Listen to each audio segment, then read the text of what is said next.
हरे कृष्णा। तो before start हम नरसिंह देव के कुछ मंत्र करते हैं। दो मंत्र है, उनके दो महामंत्र है, दोनों करते हैं।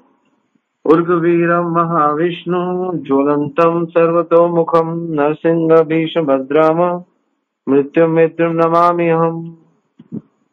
अहो वीर्यम अहो शौर्यम अहो बाहु पराक्रम नरसिंह परमं देवम अहो विलम अहो बलम। अहो वीर्यम अहो शौर्यम अहो बाहु पराक्रम नरसिंहं परमं देवम अहो विलम अहो बलम। Last time. अहो वीर्यम अहो शौर्यम अहो बाहु पराक्रम नरसिंहं परमं देवम अहो विलम अहो बलम। हरे कृष्णा। तो कल हमने नरसिंह देव के बारे में चर्चा की। नरसिंह देव का जो मुख्य रूप से प्रहलाद महाराज और उनका क्या संवाद है और क्या उनके कारण है प्रकट होने के, उनके मुख्य कारणों की हमने चर्चा की। तो आज हम मुख्य रूप से उनके 9 रूपों की चर्चा करेंगे, जिसकी हम जो हम कल बोला था कि हम शुरू करेंगे। तो नव नरसिंह क्या है एक्चुअली हम वो जानेंगे कि नौ नरसिंह का जो अवतार है वो क्या है, वो हम जानेंगे। तो हम ये शुरू करेंगे जैसे हमने दर्शन किए थे वहां पे अहोबिलम में। हम जैसे जैसे दर्शन किए थे हम वैसे वैसे इसको शुरू करेंगे, ठीक है ना।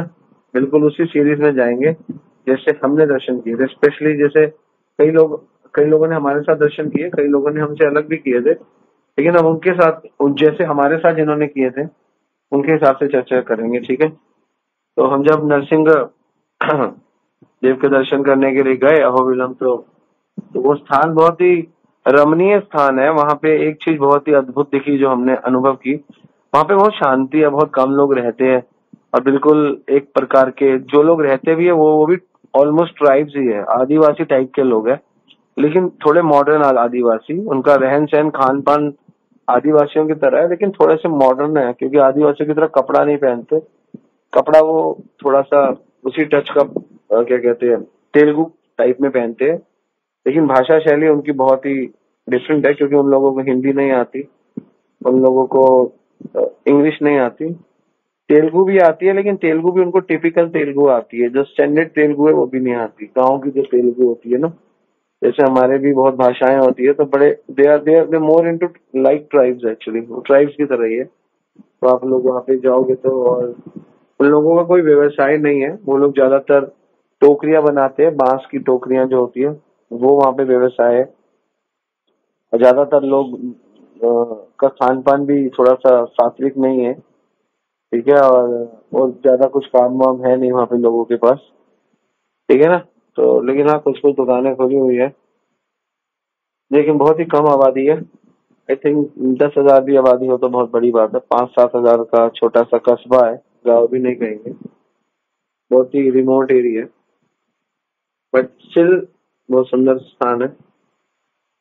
भौतिक दृष्टि से मैंने इसको वर्णन किया, आध्यात्मिक दृष्टि से बहुत ऊंचा स्थान है, बहुत भक्तिमय स्थान है और बहुत पवित्र स्थान है, क्योंकि वहाँ पे नरसिंह देव की असीम कृपा है। सबसे पहले हम जब यहाँ से निकले तो हम हमारा गेस्ट हाउस था पावना गेस्ट हाउस, ठीक है ना। और वही वहाँ पे ऑलमोस्ट सबसे बड़ा गेस्ट हाउस मुझे लगता होगा, लेकिन वो मंदिर से ऑलमोस्ट आधा किलोमीटर दूर था। जो वहाँ पे गौड़िया मठ है, जो गौड़िया मठ की शरीन है, जो इस सारे मंदिरों को देखती है, 9 के 9 मंदिरों को देखती है और वहाँ के मुख्य रूप से मंदिर को देखती है। तो हमने शुरू किया अपना जर्नी पावना नरसिंगा से। पावना नरसिंगा जब हम जाने लगे तो हमने एक जीप बुलाई, उस जीप में हम 7 लोग बैठे। उस जीप ने हमसे 4,000 रुपए लिए दर्शन कराने के। पावना हमने 4 दर्शन किए थे उस दिन, उन्होंने हमसे 4 दर्शन के 4,000 रुपए लिए थे एक जीप के, उसमें 7 लोग आते थे। हमने उस दिन पावना के दर्शन किए, छत्रवटा, योगानंदा और भार्गवा। तो हमने 4 दर्शन किए। इन 4 दर्शनों में सबसे पहले हम पावना के दर्शन किए, और पावना ही दूर था 25 किलोमीटर। जो अहोबिलम मंदिर और हमारा अहोबिलम मठ है, जो अहोबिलम स्थान है, जो नीचे स्थान है अहोबिलम, वहां से नरसिंह देव पावना नरसिंह 25 किलोमीटर दूर थे, ओनली 5 किलोमीटर। और उन्होंने किया, और वो जो रास्ता था वो बिल्कुल जैसे आप कभी सफारी करते हो तो बिल्कुल वही सफारी वाली फीलिंग थी। पहाड़ों में से, जंगलों में से, पानी में से, पथरीले रास्ते, फिर बदरपुर का रास्ता, कच्चा रास्ता, चट्टाने, फिर बीच से ठा ठा ठा ठा करते हुए हम पावना नरसिंगा पहुंचे। पावना नरसिंगा थोड़ा कटरीले और चट्टानों के बीच में से निकलते निकलते हम पहुंचे। तो वो बहुत सुंदर स्थान है। वहां पे भारद्वाज ऋषि ने तपस्या की है, तो उसको तपोभूमि कहा गया है। तो वहां पर तपोभूमि है और वहां पर भगवान शांत मुद्रा में बैठे हैं। यहाँ हर क्या कहते हैं, हर नरसिंगा की एक मुद्रा बताई गई है शास्त्रों में। तो यहाँ पे शांत मुद्रा है। पावन मीन्स प्योरिटी।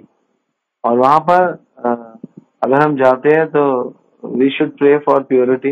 हमको प्योरिटी के लिए प्रे करना चाहिए।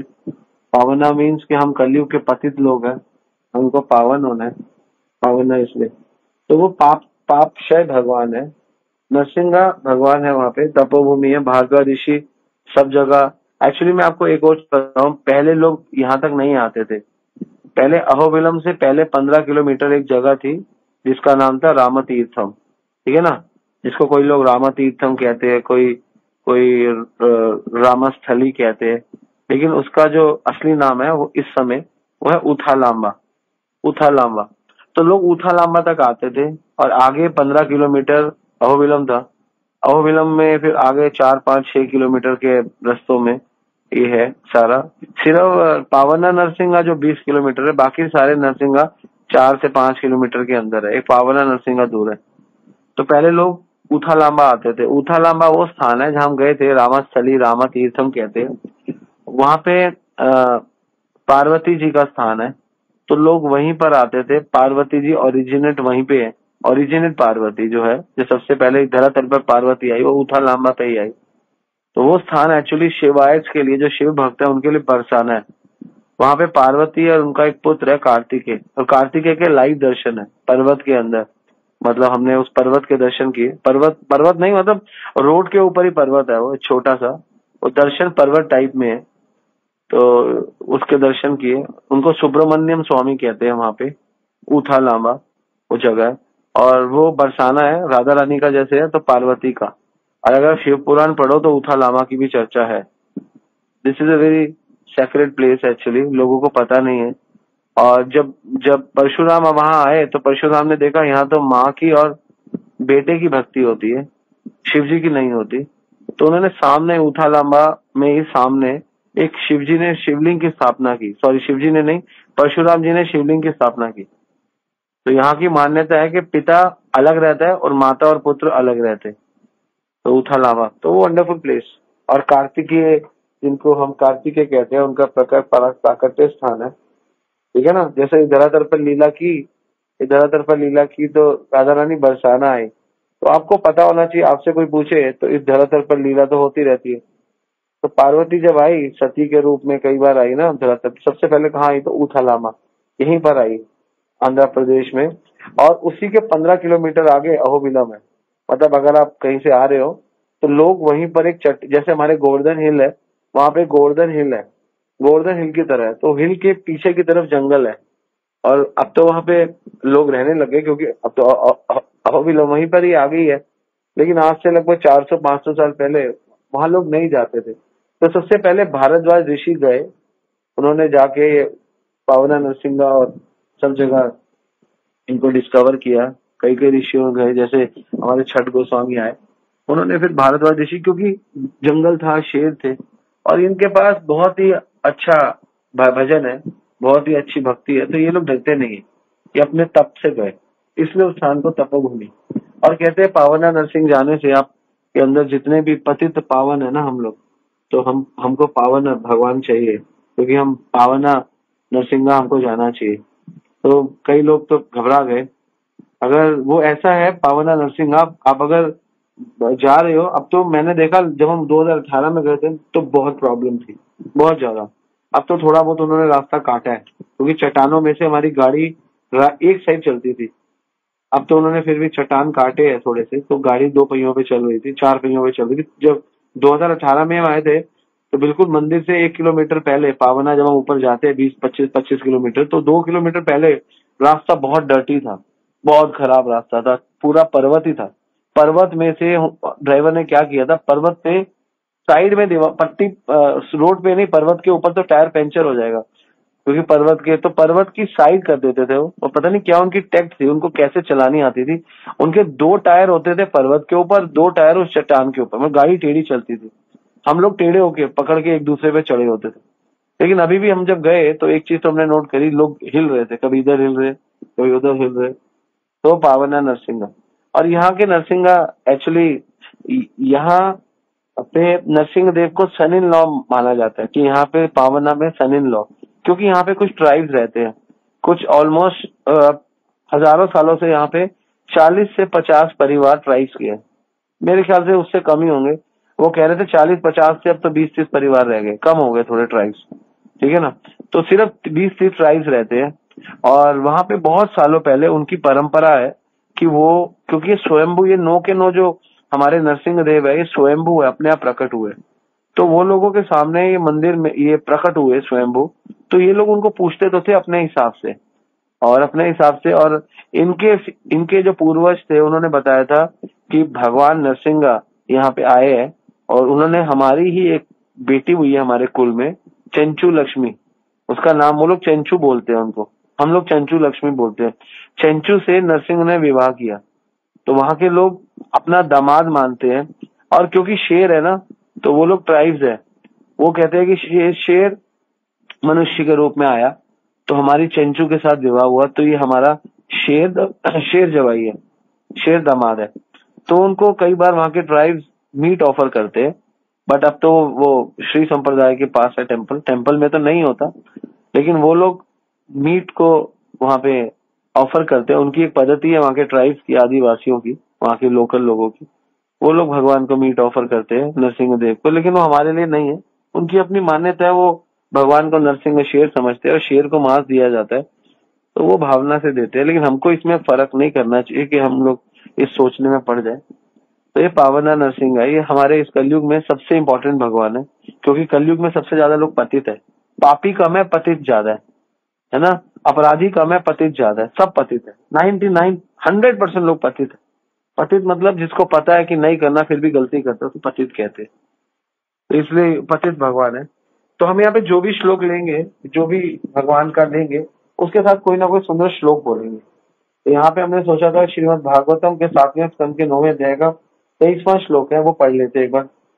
दृष्टा मया देवी विभोखिल ध्येयपानाम आयुश्रिया विभव इच्छति यान जन अयम अस्मात् पितु कुपित आस वृद्धित भूर्य विभ्रूजितेन लुलिता स तु ते निरस्तः। हे प्रभु, सामान्यतः लोग दीर्घायु, ये इससे रिलेट कर रहे हैं। हम क्या बताना चाहते हैं आपको, हमारे लिए इसका क्या रिलेवेंस है, हर हर नरसिंह का हमारी लाइफ में क्या रिलेवेंस है, वो हम जरूर डिस्क्राइब करेंगे। थोड़ा फास्ट चलना पड़ेगा, मेरा टाइम बहुत कम है। हे प्रभु, सामान्यतः लोग दीर्घायु, ऐश्वर्य तथा भोग के लिए उस लोगों में जाना चाहते हैं, किंतु मैंने अपने पिता के कार्यकलापों से इन सबों को देख लिया। कौन बोल रहे हैं? प्रहलाद महाराज। किनको बोल रहे हैं? नरसिंह देव को। जब मेरे पिता क्रुद्ध होते थे तथा और देवताओं पर व्यंग भरी हंसी हंसते थे, तो उनकी भूहों की गतियों को देखने से ही तुरंत विनष्ट हो जाते थे। तो भी मैंने इतने शक्तिशाली पिता अब एक क्षण में आपके द्वारा ध्वस्त कर दिए गए। तो यहाँ पे कह रहे हैं कि मैंने अपने पिता को देखा, अहंकार में थे, लेकिन आपके द्वारा ध्वस्त कर दिए गए। और ज्यादातर लोग आयु, ऐश्वर्य, भोग के लिए भागते हैं, और यही हमारी पतितता है। तो इसलिए हम पतित पावन भगवान आपकी शरण में आते हैं। तो यहाँ पे हम अब यहाँ लिखे, एक क्षण आपके द्वारा ध्वस्त कर दिए जाते। तो भगवान एक क्षण में किसी को भी ध्वस्त करते, जैसे नरसिंह देव ने कर दिए। ये नरसिंह देव शांत मुद्रा में, और यहाँ पे नरसिंह देव को हम इस श्लोक से क्या कंसिडर कर रहे हैं कि भगवान के द्वारा कोई भी चीज कभी भी समाप्त हो सकती है। तो इसलिए जो लोग प्रहलाद महाराज कह रहे हैं कि मैं समझ गया हूँ कि हमें आपको, आप पतित पावन हो, हमें आपकी शरण में आना चाहिए और आपका ही मनन करना चाहिए। तो ये हमें इस श्लोक से लेना है। ठीक है, हमने सब श्लोकों में थोड़ा थोड़ा डाला, उससे रिलेट किया। तो दूसरे दर्शन थे हमारे छत्रवट। हम 25 किलोमीटर नीचे आ गए, हम अहोबिलम में आ गए, जहाँ पे हम रह रहे थे। वहां से ये जगह आधा 1 किलोमीटर थी। ये लोअर अहोबिलम है, जहाँ पे अहोबिलम एक्चुअली है। ये भगवान का नाम है छत्रवट। तो ये जितने भी अमंग 9 जो नरसिंह है, उनमें मेरे तो ये फेवरेट भगवान है मेरे। बाकियों का मुझे नहीं पता। ये लॉफिंग नरसिंह है। पूरे विश्व में हंसने वाले नरसिंगा नहीं मिलेंगे।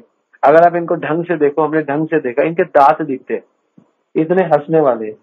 और ये अभय मुद्रा में है, मतलब आपको कोई भय नहीं। इनका सिटिंग विद क्रॉस लेग्स, ये अपने क्रॉस लेग्स में बैठे हुए हैं। और ये वियरिंग सोना चांदी पहन के बैठते। इन्होंने ही, इन्हीं नरसिंगा देव ने, छत्रवट नरसिंगा ने गंधर्व, 2 गंधर्व थे हु हा हा, उनको सिंगिंग सिखाई थी। Is a singer God, he love music. ठीक है ना। तो हमारे पहले वाले जो पावना नरसिंह है, उनसे हमें क्या सीखना चाहिए हमारे लिए। पावना से पहले बताता हूँ। पावना इज द पावना नरसिंह। तो जब भी हम पावना नरसिंह के दर्शन करें, तो हमें याद रहना चाहिए चैतन्य महाप्रभु, क्योंकि चैतन्य महाप्रभु कौन है? पतित पावन हेतु तब अवतारे, कि महाप्रभु का पतित पावनों का उद्धार करने के लिए जन्म हुआ है। फिर हम दूसरे इनका देखते हैं छत्रवट, he is a singing god. तो जब भी हमको देखे सिंगिंग गॉड, तो हमें फिर महाप्रभु का याद, ये नाम होना चाहिए महाप्रभु के नाम का। गोलोकेर प्रेम धन हरि नाम संकीर्तन। तो संकीर्तन के भगवान है। पहले वाले पतितों के भगवान है, ये वाले संकीर्तन के भगवान है। इस क्षेत्र को कहा गया देवता आराध्य क्षेत्र। जहाँ पे छत्रवट है, उस क्षेत्र का नाम है देवता आराध्य। सारे गंधर्व, सारे देवता भगवान की पूजा करते हैं नरसिंह देव की। कौन से नरसिंह देव की? छत्रवट की।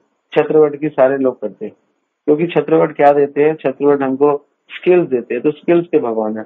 अगर आपको अपने जीवन में स्किल्स चाहिए, तो आपको जरूर छत्रवट के दर्शन करने चाहिए। हंसते हुए भगवान के, ही लव म्यूजिक एट ऑल। तो इनके लिए हमने एक श्लोक लिया श्रीमद् भागवतम 7:9-27। बड़ा सुंदर है, इसको भी पढ़ लेते हैं। नेशाम पर अवर मति भवत ननु स्यात्, जंतु यथा आत्म सुहृद जगत तथापि ससेवया सुरतरो इव इव ते प्रसाद सेवा अनुरूपम उदयन पर अवंतरम। हे भगवान, आप समान जीवों की तरह मित्र तथा शत्रु के अनुकूल तथा प्रतिकूल के मध्य भेदभाव नहीं करते, क्योंकि आप उच्च नीच की कोई भावना नहीं रखते। फिर भी आप सेवा के स्तर के अनुसार ही आशीष प्रदान करते हैं। तो that is the best point, इस सेवा का स्तर। उसी प्रकार जिस प्रकार कल्प वृक्ष इच्छाओं के अनुसार फल देता है, उस नीच नीच भेदभाव नहीं करता, उसी प्रकार आप भी कल्प वृक्ष के समान है। तो ये जो भगवान है, ये कल्प वृक्ष के समान है, क्योंकि ये लव म्यूजिक है।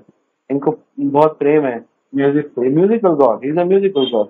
इनके पास गंधर्व आके हु हा जैसे 2 गंधर्व आके इतने सुंदर ये वो हुए गंधर्व, जिन्होंने सबसे सुंदर म्यूजिकल है इनके पास। तो ये कौन से भगवान है? ये हमको आशीष दे, हमें कल्प वृक्ष दे, हमारे को स्किल्स दे, ऊंच नीच में कोई भेद नहीं करे, हमें स्किल्स चाहिए। तो जो भी भक्त स्किल्स चाहते हैं अपने अंदर, प्रचार का स्किल, तो इन्हीं नरसिंगा के पास आना चाहिए। छत्रवट नरसिंगा, छत्रवट नरसिंगा ये लोअर अवबिलम में है। और ये कौन सी मुद्रा में बैठे हैं? इनकी मुद्रा है अभय मुद्रा। पहले थी शांत मुद्रा, फिर इसके बाद है योगानंद। योगानंद भी हमारे यहाँ पे, हम ये भी लोअर अवबिलम में है। तो योगानंद के और छत्रवट के बड़े सरल दर्शन है।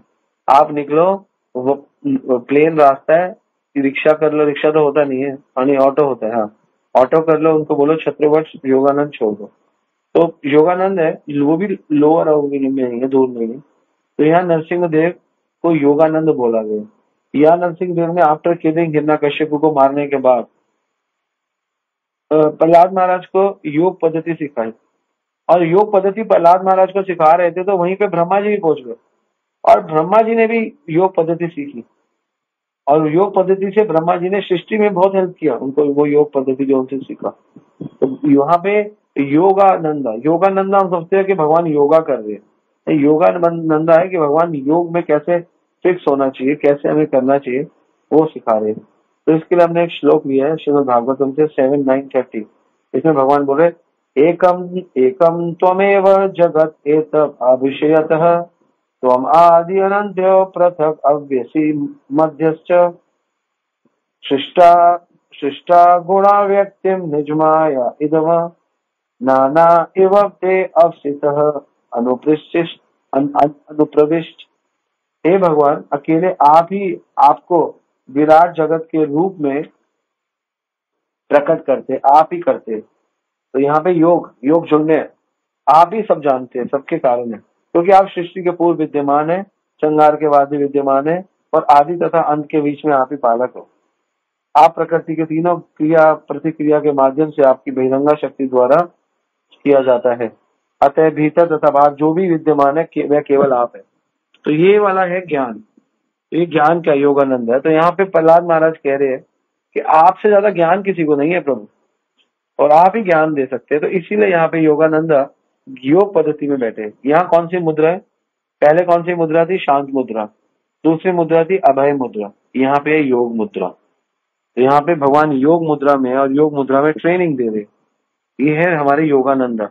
और योगानंदा के आप दर्शन करोगे ना, यहाँ पे दो डिटीज है। एक डिटीज है जो स्वयंभू है, उसके बाद में उसके बनाया भी गया। तो योगानंदा बहुत सुंदर दर्शन है।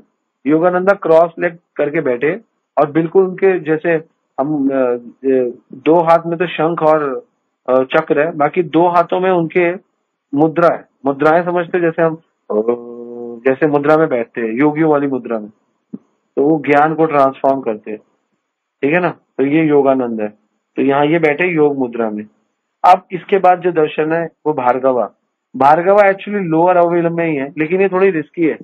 ये हमारे जैसे ये दोनों दर्शन जो थे वो हमारे जहाँ हम रुके थे, हमारे गेस्ट हाउस से, हमारे आश्रम से आधा 1 किलोमीटर थे, और ये हमारे आश्रम से लगभग 1.5-2 किलोमीटर आगे जाके 2 किलोमीटर जब हम वापस दिल्ली की तरफ जाते हैं, मतलब वापस आलागाड़ा की तरफ जाते हैं, करनूल की तरफ जाते हैं, वापस बाहर निकल गए अहोबिलम से, 2 किलोमीटर बाद एक रास्ता एक अंदर जंगल को जाता है।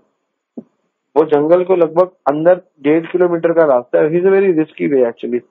जो पावना है वो 25 किलोमीटर का रास्ता है, लेकिन वो खुला रास्ता है, वहां पे जंगल दूर है।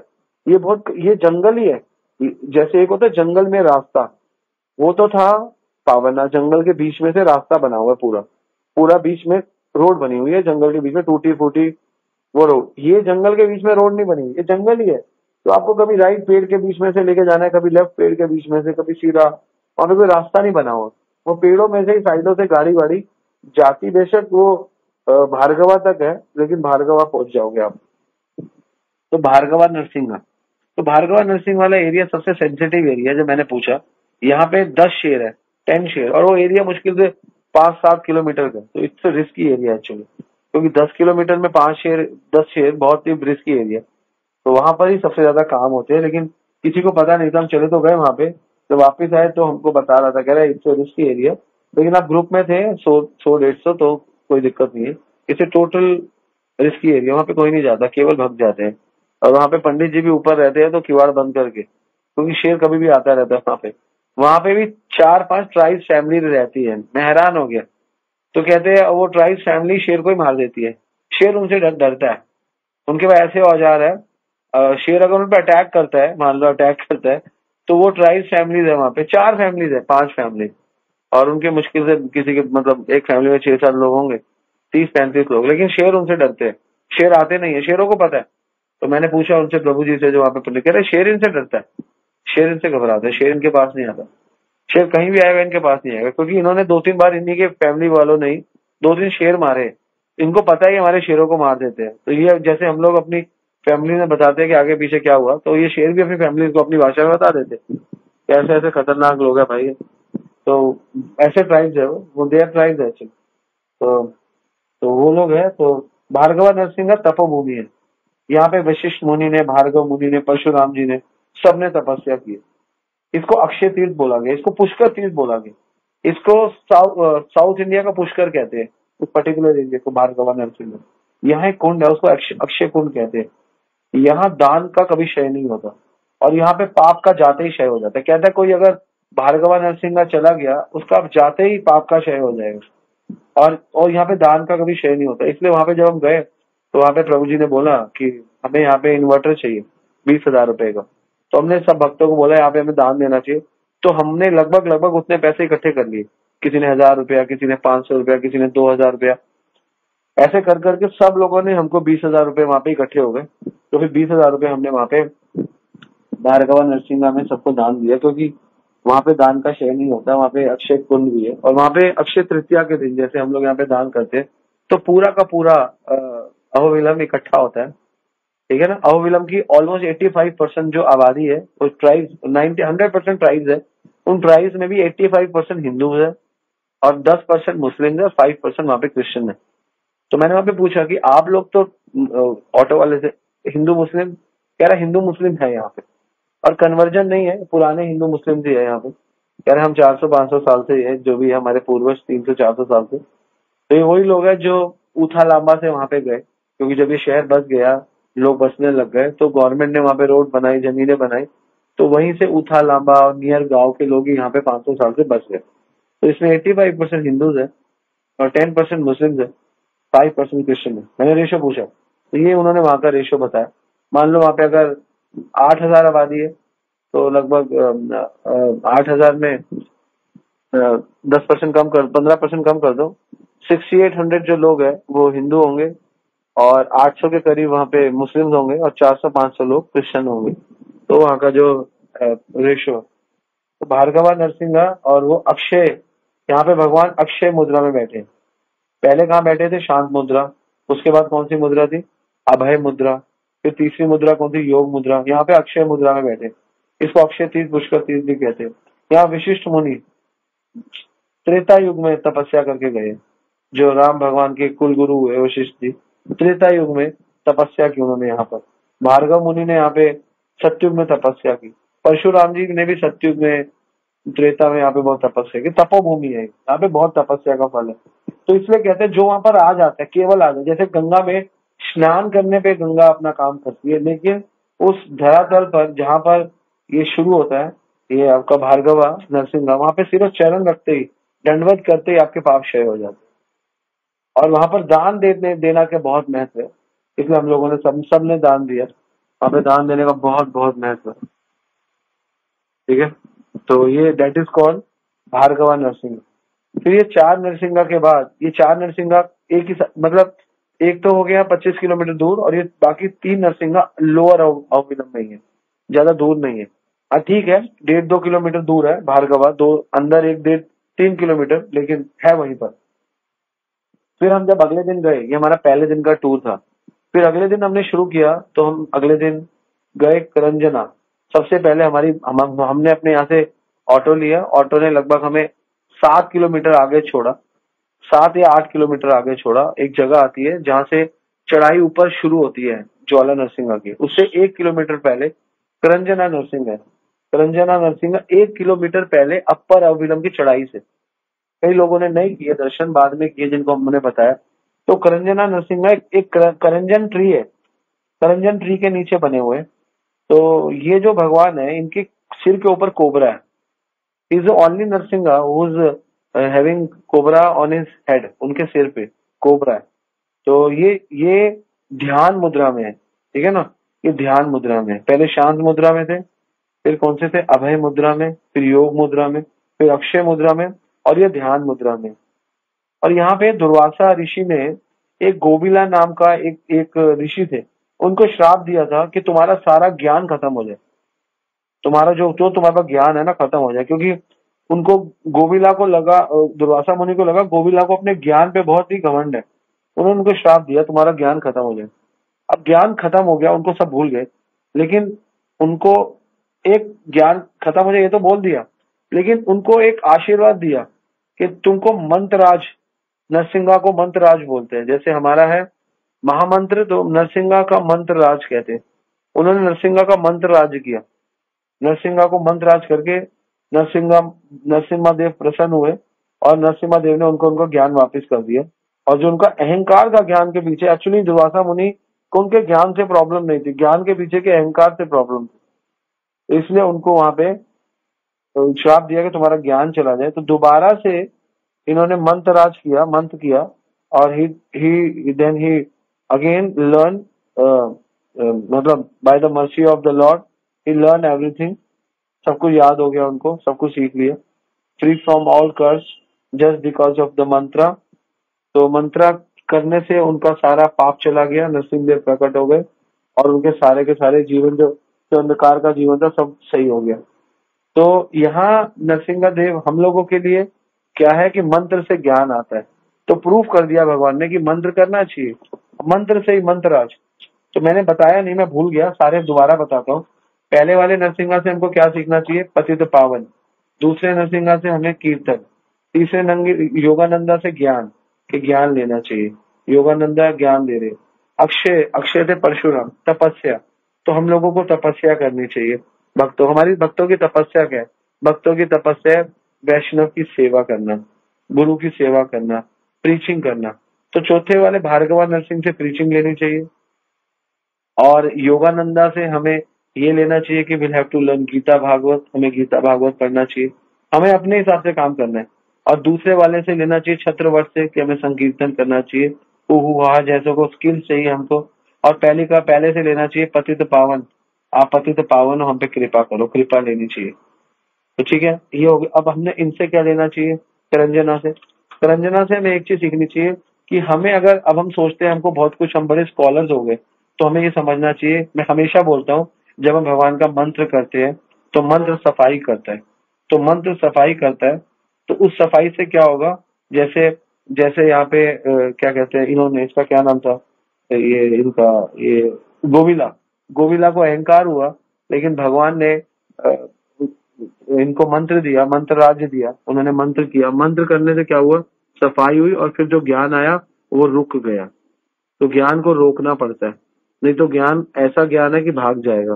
तो ज्ञान को रोकने के लिए तो हमें फिर क्या ध्यान रखना है कि हमें करंजन भगवान, करंजन नरसिंहा के पे फोकस करना है। फिर करंजना नरसिंहा के बाद जब से चढ़ाई शुरू होती है, अब 4 दर्शन रह गए, तो सबसे पहले अहोबिलम नरसिंहा, इज किंग नरसिंहा, यहीं से चढ़ाई शुरू होती है।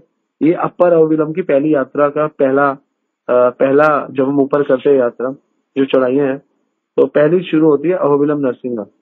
यहाँ पे भैरव कुंड भी है, तो यहाँ एक्चुअली शालिग्राम शिला वाले भगवान गिने जाते हैं, ठीक है ना। और इनके लेफ्ट जो लेग है वो हैंगिंग है और राइट लेग है वो फोल्डिंग है। और यहाँ प्रहलाद महाराज अंजलि मुद्रा में खड़े हैं। तो यहाँ पे मुद्रा कौन सी है? यहाँ भगवान नरसिंहा से मुद्रा नहीं जाएगी, यहाँ मुद्रा जाएगी अंजलि मुद्रा, हाथ जोड़ के खड़े हैं। और भगवान क्या है? श्रीवत्स लॉर्ड, भगवान श्रीवत्स है, भगवान उसको आशीर्वाद दे रहे हैं, क्योंकि भगवान कोई मुद्रा में नहीं है, क्योंकि यहाँ भगवान आशीर्वाद मूड में, आंखें खुली हुई है, कोई मुद्रा नहीं है। तो यहाँ अंजलि मुद्रा है, किसकी पास? प्रहलाद महाराज की। और यहाँ पे चंचू लक्ष्मी भी है, और यहाँ पे चंचू लक्ष्मी का नाम है अम्मा वारू, अम्मा वारू कहते हैं यहाँ के लोग अपनी भाषा में। और शी सिटिंग इन पद्मासन, और ये पद्मासन में बिल्कुल चिपक के नरसिंह देव के साथ बैठी है और एक्सेप्ट प्रेयर्स। और ये किंग लॉर्ड है यहाँ के, विथ लक्ष्मी एंड प्रहलाद। यहाँ ऐसे दर्शन है, यहाँ लक्ष्मी और प्रहलाद के कंबाइंड दर्शन है, यहाँ राजा दर्शन है, और यहाँ पे किंग लॉर्ड है, आशीर्वाद दे रहे हैं। तो यहाँ पे अंजलि मुद्रा है, आशीर्वाद दे रहे हैं सबको, सब लोग आशीर्वाद लो, सब लोग मस्ती करो यहाँ पे। तो ये भगवान कौन से है? प्रेयर्स को एक्सेप्ट करने वाले भगवान।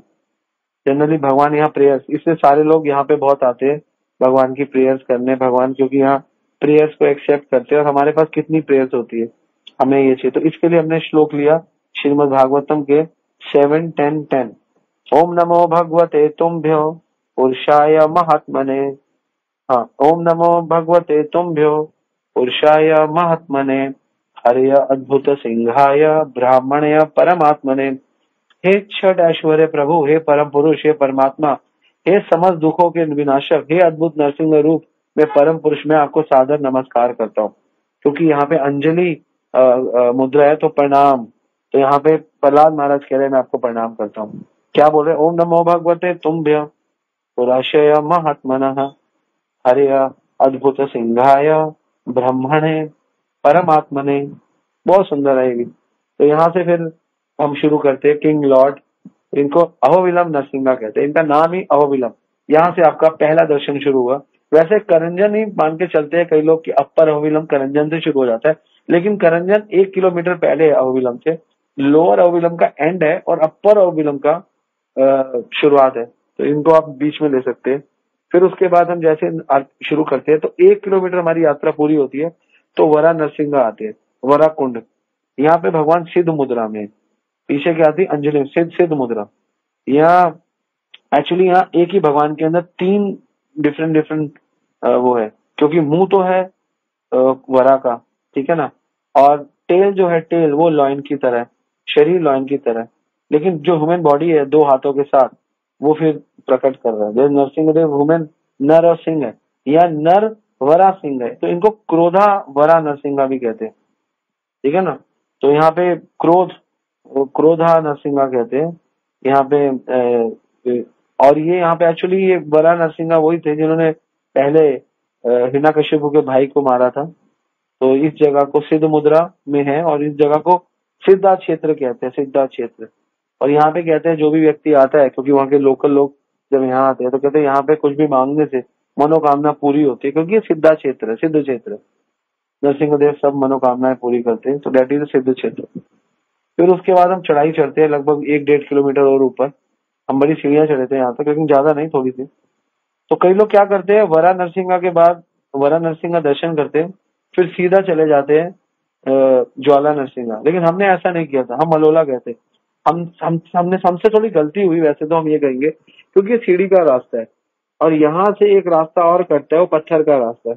वो रास्ता बेशक पत्थरों का है, लेकिन वो चढ़ाई नहीं है, उसमें थकावट कम होती है। हम सीढ़ियां चढ़ के गए, लगभग 3000 सीढ़ियां चढ़ के गए, बहुत थकावट हो गई लोगों को। ऑलमोस्ट वो 3200 सीढ़ियां थी, 3200 जो स्टेयर्स थे, 3200 सीढ़ियां चढ़ के गए।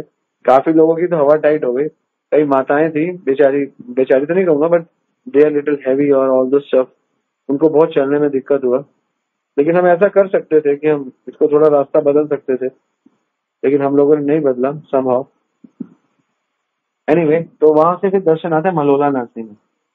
जैसे हमने पहले दर्शन किए छत्रवट, जिसमें भगवान अपने दांत दिखा रहे हैं बड़े बड़े हैप्पीली, और डांसिंग, और वो भगवान अपने ताली मारते पैर पे, ऐसे पैर पे ताली नहीं मारते, हाथ घुमा के, ताली नहीं लगती, ता थई ता थई ता थई, वो भगवान वैसे थे छत्रवट। अब ये भी मलोला नरसिंह भी छत्रवट की तरह है। ये भगवान कैसे है, ये भगवान सुखासन में बैठे, और इस स्थान को कहते हैं क्या कहते हैं, इस मुद्रा को कहते हैं प्रसन्न मुद्रा। यहाँ भगवान प्रसन्न मुद्रा में बैठे। और पहले वाली मुद्रा कौन सी थी, सिद्ध मुद्रा। मैं पूछूंगा आपसे, आपने लिखा है, मैं सारी पूछूंगा, मैं देखता हूँ आपको पता है नहीं पता। तो यहाँ पे भगवान बैठे हैं प्रसन्न मुद्रा में, ये प्रसन्न मुद्रा क्षेत्र है, यहाँ भगवान प्रसन्न बैठे हैं। और यहाँ पे क्या प्रसन्नता है भगवान को, यहाँ पे ये लक्ष्मी क्षेत्र है, यहाँ लक्ष्मी का वास है इस स्थान पे। तो जिनको धनवन चाहिए यहाँ आना चाहिए। और ये वेदाद्री हिल पे सुखासन में बैठे, यहाँ की मुद्रा जो है सुखासन मुद्रा, कोई प्रसन्न मुद्रा कहता है, कोई सुखासन मुद्रा कहता है, ठीक है ना, कोई भी मुद्रा कहता है। यहाँ पे लेफ्ट हैंड जो है, लेफ्ट लेग है वो फोल्डेड है, और राइट लेग जो है वो हैंगिंग है। जैसे अहोबिलम नरसिंह में उल्टा था, यहाँ पे उल्टा है। उसमें राइट लेग जो था वो फोल्डिंग था, या राइट लेग हैंगिंग है। तो यहाँ भगवान, ये एक्चुअली भगवान का वो स्थान है जहाँ भगवान प्रॉमिस करते हैं और लक्ष्मी जी को विटनेस बनाते हैं। मलोला, मल मतलब माँ, लोला मतलब यहाँ पे माँ का जो प्रेम है। तो नरसिंह जो माँ का प्रेम लेकर नरसिंह, तो नरसिंह देव कहते हैं प्रहलाद महाराज को, डोंट वरी, तेरे को मेरे पे यकीन नहीं है तो विटनेस है कौन है, लक्ष्मी, तो तू घबरा मत, है ना। तो यहाँ पे ऐसा भाव है यहाँ के भक्तों का। ये भी ये सारी की सारी जो मैं आपको बता रहा हूँ, ये सारी की सारी जो वो है, ये सारे स्वयंभू है, अपने आप प्रकट हुए।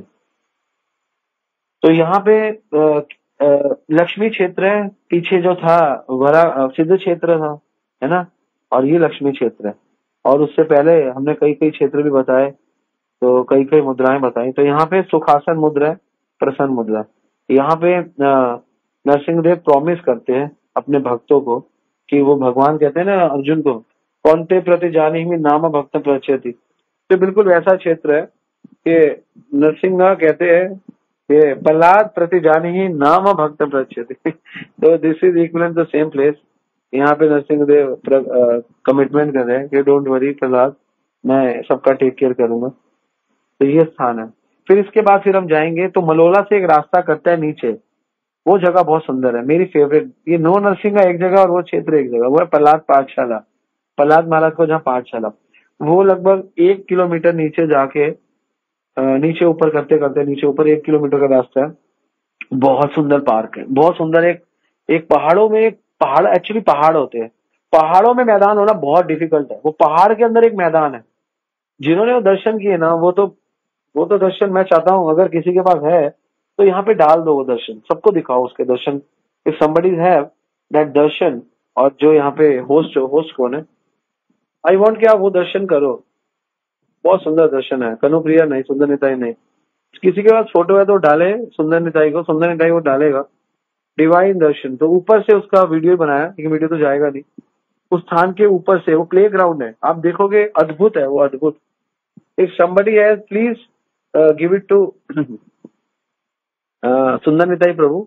फिर मैं नरसिंगा, ज्वाला नरसिंगा पे आऊंगा। तो यहाँ पे हम लोगों ने बहुत ही कीर्तन किया और इतना आनंद आया यहाँ पे कीर्तन करने का, इतना आनंद आया। उस स्थान को आप देखोगे, ऊपर से दर्शन भक्तों ने डाले हैं।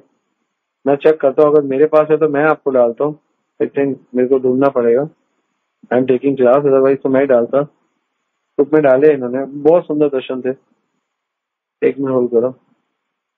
चलो, जिसको मिले वो डाले, वहां के दर्शन सब करो। वो मेरा को बहुत फेवरेट स्थान लगा, वहां पे बहुत ही आनंद रहा। तो फिर वहां से हमने वहां पे डांस किया, और वहां पे आगे गुफा है। एक्चुअली वहीं पे एक गुफा है जहाँ पे जब प्रहलाद महाराज को ऊपर से फेंका गया था, ऊपर से उनको छोड़ा गया था प्रहलाद महाराज को, तो भगवान ने, नरसिंह देव ने उनको हाथ डाल के पकड़ लिया था। तो वो स्थान है, वो बिल्कुल वही जहाँ पे पाठशाला है वहीं पर है। तो उस गुफा में एक टाइम में मुश्किल से 3 या 4 लोग जा पाते। वहाँ प्रभु जी थे, उन्होंने हमें चावल प्रसाद भी दिया था। मुझे याद है, वो प्ले ग्राउंड था बहुत सुंदर, प्रहलाद महाराज का प्ले ग्राउंड। तो वहां पे मैं कीर्तन किया, श्याम सुंदर प्रभु ने बहुत सुंदर कीर्तन किया, और मुझे याद है, और सबने कीर्तन किया और वहाँ पे डांस किया सब। वहाँ पे कुछ और भी भक्त आए हुए थे, यंग लोग आए हुए थे, 2-3 प्रभु जी थे, 1-2 माता जी थी, उन्होंने भी डांस किया, बहुत सुंदर। फिर वहां से हमारा पूरा ग्रुप आगे गया। आगे हम लोगों ने फिर वहीं पे गुफा में गए। वहां से लगभग 200-300 मीटर आगे गुफा है, तो गुफा में गए। गुफा में भी चढ़ना बड़ा, वहां पे सीढ़ी बड़ी टूटी हुई सीढ़ियां थी, तो और वहाँ पत्थरों पे बनी हुई थी सीढ़ियां, तो बड़ा मुश्किल से चढ़ के, और 1-2 जगह तो मैंने देखा नोकीले पत्थर भी थे। और उसके साइड में एक पर्वत था, उस पर्वत से पानी बह रहा था। और कहते हैं कि इस पर्वत से, मैंने पूछा प्रभु जी से, वो कहते हैं इस पर्वत से हम सतयुग से पानी बह रहा है, और किसी को नहीं पता पानी कहाँ से आ रहा है। कोई पानी का ओरिजिनेट नहीं है, कोई पानी का ओरिजिनेट नहीं है। तो वहां के लोग कहते हैं वो पानी नहीं है, वो एक्चुअली नरसिंह देव के आंसू है। नरसिंह देव भक्त प्रहलाद की श्रद्धा के ऊपर इतना किसी को ध्यान है वहां पे आंसू देखे, पानी बह रहा था बाहर, किसी को ध्यान है? यस प्रभु जी, देखे थे। हाँ, फोटो भी मैंने सुंदर निताई प्रभु जी को भेज दिए हैं, प्ले ग्राउंड के, भेज दिए और इसके ऊपर। हाँ, तो वहां पे पानी बह रहा है, तो पानी का हमने लिया। तो मैंने पूछा पानी का, उन्होंने बताया पानी का कोई कोई समय नहीं है, ऊपर कोई पर्वत नहीं है, पता ही नहीं है पानी कहाँ से आ रहा है। बहुत लोग रिसर्च कर चुके हैं इस पानी का, क्योंकि ऊपर कोई झरना नहीं है और कहाँ से आ रहा है पता नहीं है।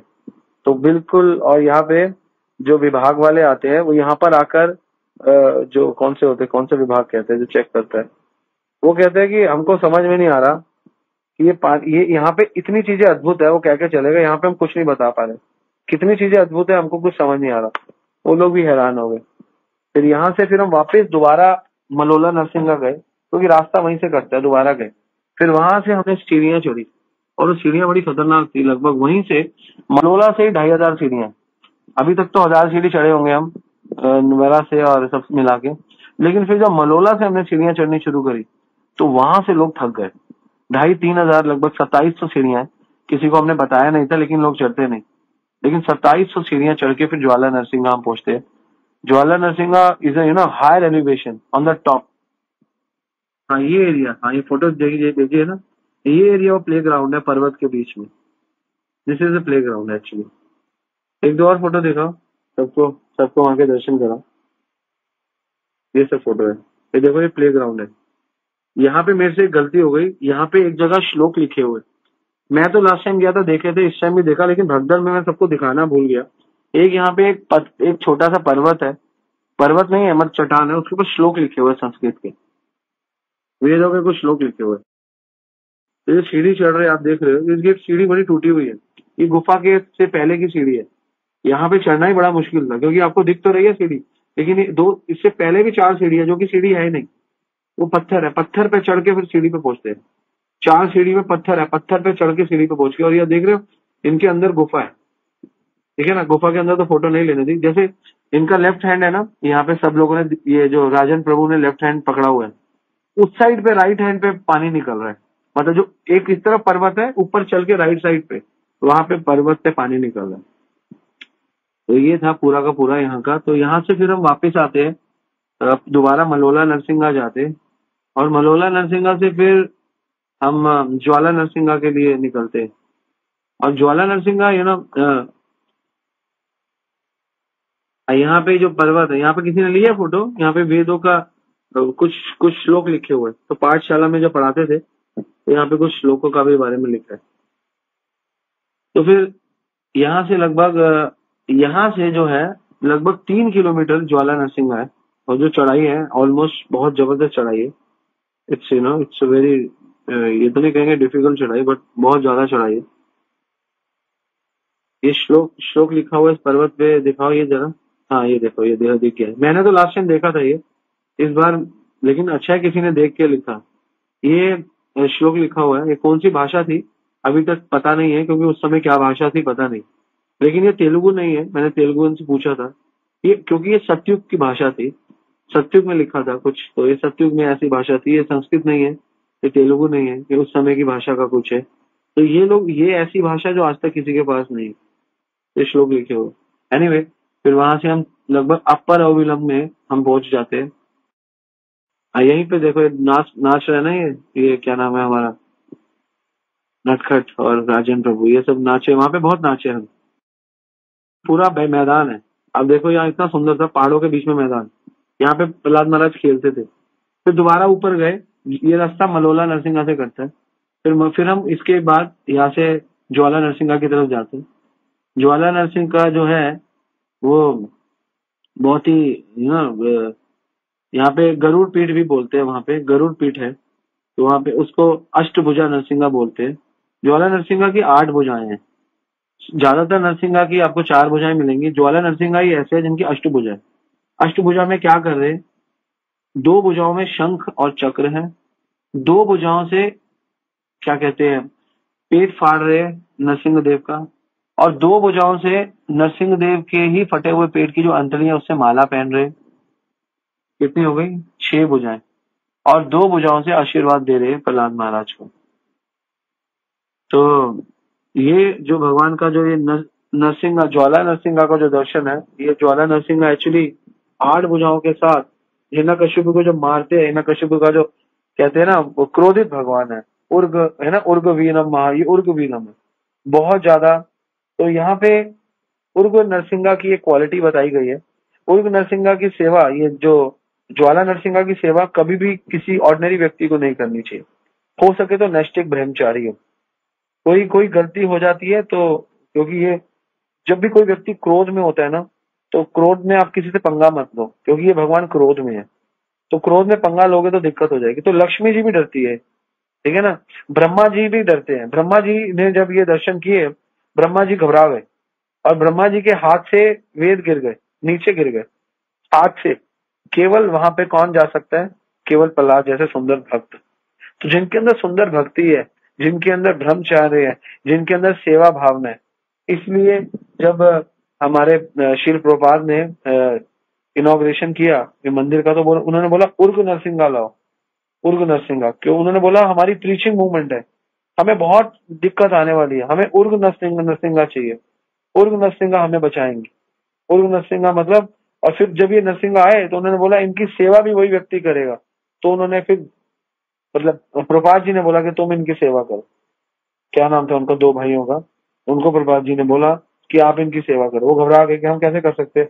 प्रभुपाद जी ने कहा मैं आपको शक्ति दे रहा हूँ कि आप इनकी सेवा करोगे।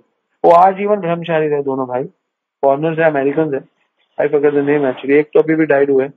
अब वो आगे फिर इनकी सेवा, क्योंकि ये क्रोधित भगवान है इसलिए इनको कहीं नहीं रखना चाहिए, मतलब वहीं पे रखना चाहिए जहाँ पे सेवा सुंदर हो। और ये भगवान कहते हैं कि इन भगवान को असुर केवल, असुर लोग, ये इनको इनको असुर लोग केवला नरसिंहा कहते हैं, केवला नरसिंहा। और अगर असुर लोग इनके बारे में स्मरण भी कर लेते हैं कभी ना कभी गलती से, तो भी उनके उनका जो शक्ति है खत्म हो जाती है। तो असुर लोग बहुत घबराते हैं, असुर लोग, उनका पूरा कुल बहुत घबराता है इन भगवान से। नरसिंह देव आठ आठ हाथों से कर रहे हैं। तो इनको उर्ग क्या कहते हैं, उर्ग मुद्रा में रखा गया है। और यहाँ पर भी प्रहलाद महाराज अंजलि मुद्रा में है। तो ये इसका जो पूरा नाम है उर्ग अंजल मुद्रा कहते हैं इसको, क्योंकि यहाँ पे प्रहलाद महाराज हाथ जोड़कर खड़े हैं और वहां पे, और नरसिंह देव उर्ग मुद्रा में है। तो इनको उर्ग अंजल के नाम से इस मुद्रा को जानते हैं। और यहाँ पे क्या कहते हैं, केवला नरसिंहा इनको कहते हैं, केवला नरसिंहा। और ये इनका दूसरा है कि इनके 8 हाथ हैं, ठीक है ना। तो और 2 हाथों से फाड़ रहे हैं, 2 हाथों से फटे हुए अंतरियों की माला पहन रहे हैं, 2 हाथों में कौंच और डिस्कस पकड़ा हुआ है, शंख और चक्र पकड़ा हुआ है। और बाकी 2 हाथों से प्रहलाद महाराज को उसकी अंजलि मुद्रा के बाद उसको आशीर्वाद दे रहे, एडवांसमेंट ऑफ डिवोटी। तो इसलिए ये जो भगवान के 8 हाथ हैं हमें क्या इंडिकेट करते हैं कि भगवान अपने 2 हाथों से सदैव भक्त के ऊपर हाथ रखे बैठे हुए हैं, सदैव। और 2 हाथों से क्या कर रहे हैं, अनर्थों का नाश कर रहे हैं, अनर्थों का नाश। और 2 हाथों से क्या कर रहे हैं, 2 हाथों से अनर्थों का नाश तो कर दिया, उसके बाद उन अनर्थों को हमेशा के लिए खत्म कर रहे हैं, क्योंकि उसकी माला पहना रहे हैं, हम खुद पहन रहे हैं। भगवान अपने आप को खुद ही ऑनर कर रहे हैं। और 2 हाथों से शंख और चक्र, और भगवान शंख और चक्र लेकर विराजमान है। तो ये सुंदर नव नरसिंहा के दर्शन है। आई थिंक समय भी ज्यादा हो गया, तो थैंक यू वेरी मच। तो ये नव नरसिंहा हमने कोशिश की कि आप लोग यहीं पे दिल्ली में रहते रहते इनके दर्शन करो, और आपको अवसर मिले तो इन 9 के 9 नरसिंहा पे जाओ। जैसे हम गए, हमने आपको बताया, उसी सीरीज में हमने आपको बताया, हमने पहले इनके दर्शन किए, फिर उनके दर्शन किए। तो इन 9 के 9 नरसिंहा के हमने दर्शन किए। हमने शुरू किया पावना, छत्रवट, योगानंद, भार्गवा, करंजन, अविलम नरसिंहा, वरा नरसिंहा, लोला नरसिंहा और ज्वाला नरसिंहा। ज्वाला नरसिंहा से एक रास्ता ऊपर और जाता है उर्ग स्तंभ की तरफ। वो उर्ग स्तंभ एक्चुअली नीचे से भी दिखता है, लेकिन नीचे से वो स्तंभ के रूप में नहीं है, नीचे से वॉल के रूप में है। लेकिन लोग इसको ऊपर जाके स्तंभ हो जाता है, व्यू पतला हो जाता है ऊपर जाके। लेकिन पहले क्योंकि बहुत बड़ा था, तो इसलिए आज के टाइम में वॉल पूरा ही वो स्तंभ ही है, लेकिन ऊपर जाके छोटा हो जाता है। तो छोटा दिखता है तो लोगों को आज के टाइम का स्तंभ दिखता है, इसलिए उसको उर्ग स्तंभ कहा गया। उर्ग मतलब ऊपर जाके वो स्तंभ हो जाता है, बन जाता है। वो नीचे वास्तव में स्तंभ ही है, लेकिन वो नीचे स्तंभ के रूप में दिखता नहीं है। तो कई भक्त ऊपर गए, काफी काफी यूथ गया, और जाना चाहिए। अगर आप जा रहे हो तो बिल्कुल जाना चाहिए। लेकिन अगर आप नहीं भी गए हो तो इसमें कोई प्रॉब्लम नहीं है, क्योंकि मुख्य रूप से 9 दर्शन है, वो एक इन एडिशन टू है। इससे ज्यादा तो अच्छा है कि आप प्रहलाद महाराज के स्कूल जाओ, जो मेरे को हम, क्योंकि मैं लास्ट टाइम जब गया था तो मैं दोनों जगह गया था, लेकिन मुझे बहुत अच्छा लगा प्रहलाद महाराज का स्कूल। और वहां पर भी जा सकते हैं, लेकिन वहां पे तपस्या लगभग 1 किलोमीटर की पूरी सीधी चढ़ाई, चढ़ाई नहीं कहेंगे, एक्चुअली क्लाइंबिंग है, पूरी पर्वत ही चढ़ना है आपको, क्लाइंबिंग है। वो एक तो होती है चढ़ाई कि आपने चढ़ाई चढ़ ली, वो सीधा ऊपर ऊपर चढ़ना है, सीधा रस्सी लगी हुई है, पकड़ पकड़ के आप चलो। और वहां पे पत्थर है थोड़े टूटे फूटे, और वो करके चढ़ सकते हैं। कई लोग चढ़ते हैं, कई लोग नंगे पैर भी चढ़ते हैं। फिर ऊपर जाके जब हम गए थे तो सीढ़ी नहीं थी, ऊपर जाके उन्होंने सीढ़ी बना दी। तो नीचे, क्योंकि पहले जब हम ऊपर चढ़ते थे तो एक स्लैंटिंग पत्थर था, पत्थर पार करके कूद मारनी होती थी, 2 कूदे, 2 कूदों के बाद आप सीधा पहुंच जाते थे जहाँ पे उर्ग स्तंभ का, जहाँ पे चरण है, तो वहां तक पहुंच जाते थे। चरण दर्शन है वहां पे, और झंडा लगा हुआ है। लेकिन अब क्या कर दिया उन्होंने, दो छलांगे बंद करके सीधा सीढ़ी बना दी है। तो सीढ़ी से थोड़ा हेल्प हो जाता है, क्योंकि छलांगों का दिक्कत ये थी कि छलांग मार तो सकते हो, लेकिन चौड़ाई कम थी, तो कहीं इधर उधर छलांग लग गई तो दिक्कत भी हो सकती है। लेकिन अब उन्होंने क्या कर दिया, एक साइड तो उन्होंने रेलिंग बना दी और सेव कर दिया। पहले दोनों साइड खाई थी, एक साइड रेलिंग बना दी, तो एक साइड की चढ़ाई को तो उन्होंने, एक साइड की खाई को तो खत्म कर दिया, और एक साइड की है वो फिर मैनेज हो जाता है, क्योंकि पकड़ के चले जाओगे, that is the best part. उसके आगे जाके दो छलांग मारनी पड़ती थी। पहली छलांग, दूसरी छलांग तो थोड़ी छोटी, मतलब दूसरी छलांग और में ईंटों का फर्क कम था, लेकिन जो पहली छलांग थी उसमें ऊपर आना मुश्किल था, तो साइड के पत्थर को टच करके ऊपर आना पड़ता था। जब मैंने पहली बार छलांग मारी, मैंने मार तो दी, मैंने वो ऊपर कैसे आऊंगा, ये तो 4.5-5 फुट की है, तो मैं तो घबरा गया। तो मैं मार तो दिया जोश में। फिर दूसरी भी मैंने कहा भाई आगे जाता हूँ, बाद में सोचूंगा। दूसरी छोटी थी, वो तो 2 फुट की, तो हाथ करके आ सकते थे। हम जब गए, हमने किया, जब वापस आने लगा मैं, तो पहली तो चढ़ गया, जब दूसरी चढ़ने लगा तो मेरे को लगा, फिर साइड में भगवान की कृपा से पत्थर है, मतलब एक साइड में पत्थर था, उसके अंदर, पत्थर के अंदर ही छेद छेद थे, तो उस पर पैर टिका के आना था। आपको भगवान बुद्धि देते हैं, लेकिन अब वो सिस्टम भी नहीं रहा। अब तो उन्होंने सीढ़ी बना दी और कन्वीनियंट हो गई। This is all about the whole Ahobilam. This is wonderful trip. आपको मौका मिले जाना चाहिए, लेकिन ये ट्रिप आप ऐसा नहीं जा सकते कि आप और आपकी पत्नी गए, कि हम दोनों पति पत्नी या हम 2 दोस्त मिलके ट्रिप कर ले। दोस्त तो शायद कर ले, फैमिलीज भी 2-3 कर ले, मुश्किल है। वैसे ग्रुप में जाना बेटर है, कम से कम 50-100 लोगों का ग्रुप हो तो बेटर है, क्योंकि आप जहां जहां जाओगे, कई ऐसे दर्शन है जहाँ पे आपको ग्रुप में होना ही पड़ेगा, क्योंकि शेयर वेयर होते हैं, तो ग्रुप में शेयर एक दो हो गए तो एक भाग्यवान रिश्ती है, तो ग्रुप में बेटर है। ठीक है, हम पे बहुत कृपा हुई। मैंने बोला भगवान को, ही हमने ट्रिप कर लिया, प्रभु इसको सही सलामत करना। ठीक है ना। जब महाराज ये ट्रिप लेके गए थे 2018 में, फर्स्ट टाइम, महाराज भी फर्स्ट टाइम गए थे। महाराज मुझे बोलते थे, Paresh I will never organise this trip again. तो मैंने कहा यस महाराज। महाराज कहते it's possible you will organise. मैंने बोला ठीक है महाराज, विल सी लेटर ऑन। हमने 2023 में प्लान किया, लेकिन मैं भी अभी ये प्लान करके आया हूँ कि अगर प्रचार होगा तो जाऊंगा। अब ये ट्रिप कम से कम नए 50-100 भक्त नहीं होंगे तो मैं भी सोच रहा हूँ कि बड़ा मुश्किल है सबको लेके जाना, इट्स रिस्पॉन्सिबिलिटी। खाने के लिए हम कुक भी लेके गए थे, बड़ा मुश्किल है वहां पे। Anyway, it's a wonderful adventure trip with devotion also, with association of devotees also. That is the best part, with kirtan and katha also. ठीक है। हरे कृष्णा, धन्यवाद, प्रणाम। All wish you, all wish you, all wish you Guru Maharaj, all wish you Shri Prabhupada. Hari बोल। हरे कृष्णा। कोई question answer है तो ले सकते हैं। हरे कृष्ण। हरे कृष्णा प्रभु जी, धन्यवाद प्रणाम प्रभु जी। हरे कृष्णा प्रभु, बताइए। धन्यवाद प्रणाम प्रभु जी। प्रभु जी बहुत बहुत धन्यवाद, आपने दिल्ली में बैठे ही बैठे हमें अहोबिलम की यात्रा कराई और बड़ा अच्छा लगा। ऐसा लगा अहोबिलम में ही पहुंच गए हम। और प्रभु जी आपने एक बताया था नरसिंह भगवान, जो एक तो अक्षय वाले बताए थे और एक शांत मुद्रा कौन सी बता रहे थे आप? तो प्रभु क्या बताए थे? अक्षय वाले बताए थे। अक्षय वाले जो अक्षय मुद्रा जो है वो बड़ा नरसिंहा की है। ओ सॉरी, भार्गवा नरसिंहा की। एक प्रभु शांत में भी बताया था, तो शांत क्या बताया था आपने? मैं शब्द भूल गया। वो शांत है जो नरसिंह भगवान जो आए थे तो क्रोध में आए थे। पावन, क्योंकि वो पतित पावन का उद्धार करते हैं पहले वाले। हाँ जी प्रभु। एक तो अच्छा, किसको पता है जो मैंने बताई है? किसको पता है? जिसको पता है बताओ मुझे फटाफट। यहाँ पे लिख के दो, जिसको पता है वो 9 की 9 मुद्राएं मुझे अभी यहाँ पे स्क्रीन में बताए ना, लिख के दे कि ये 9 मुद्राएं हैं। पावना मुद्रा ये है ना, छत्रवटा मुद्रा ये, मुद्रा ये, भार्गवा मुद्रा ये, करंजना मुद्रा ये। बताओ कौन कौन सी मुद्रा बताई थी मैंने? गलत, छत्रवत की मुद्रा थी अभय मुद्रा। पता नहीं, आप भूल गए साहब, लिखते नहीं हो ना। जो लिखेगा नहीं वो कभी भक्त नहीं बनेगा, याद रखना। अगर आप सोच रहे हो, आप कथा सुन रहे हो और आपके पास पेन और कॉपी नहीं है, आप जीवन भर प्रचार नहीं कर पाओगे। मैं आपको गारंटी देता हूँ इस बात की, 100%। जो प्रचार करना चाहता है उसके बाद अगर पेन और कॉपी है, वो लिखता नहीं है, ही इज फेलियर एक्चुअली। क्यों फेलियर है? रीजन क्या है? रीजन ये है क्योंकि आप लोग कलयुग में हो, और कलयुग में स्तुति शास्त्र है, स्मृति शास्त्र है। स्मृति को लाने के लिए पुराण है, लिखा हुआ है। आप लोग लिखते ही नहीं हो, क्या सीरियस हो गए? आप क्या प्रचार करोगे? हरे कृष्णा प्रभु जी, धन्यवाद प्रणाम। हरे कृष्णा, बताइए प्रभु जी। करंजना तो मुझे 9 की 9 एक लिख के मत दो, एक लिख के का कोई मैं एक्सेप्ट नहीं करूंगा। मुझे 9 की 9 मुद्राएं लिख के दो फटाफट, ठीक है ना? एक नहीं। हाँ, क्या कह रहे हो? करंजना नरसिंह भगवान जी की मुद्रा बता दीजिए प्लीज। मैंने बताई तो थी, अब दोबारा सुनो, ये लेक्चर दोबारा सुनो।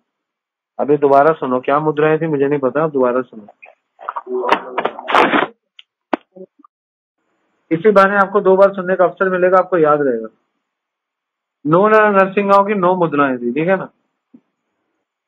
हम लोगों को ज्ञान लेना चाहिए, क्योंकि ज्ञान बांटना है, इसलिए ज्ञान लेना चाहिए।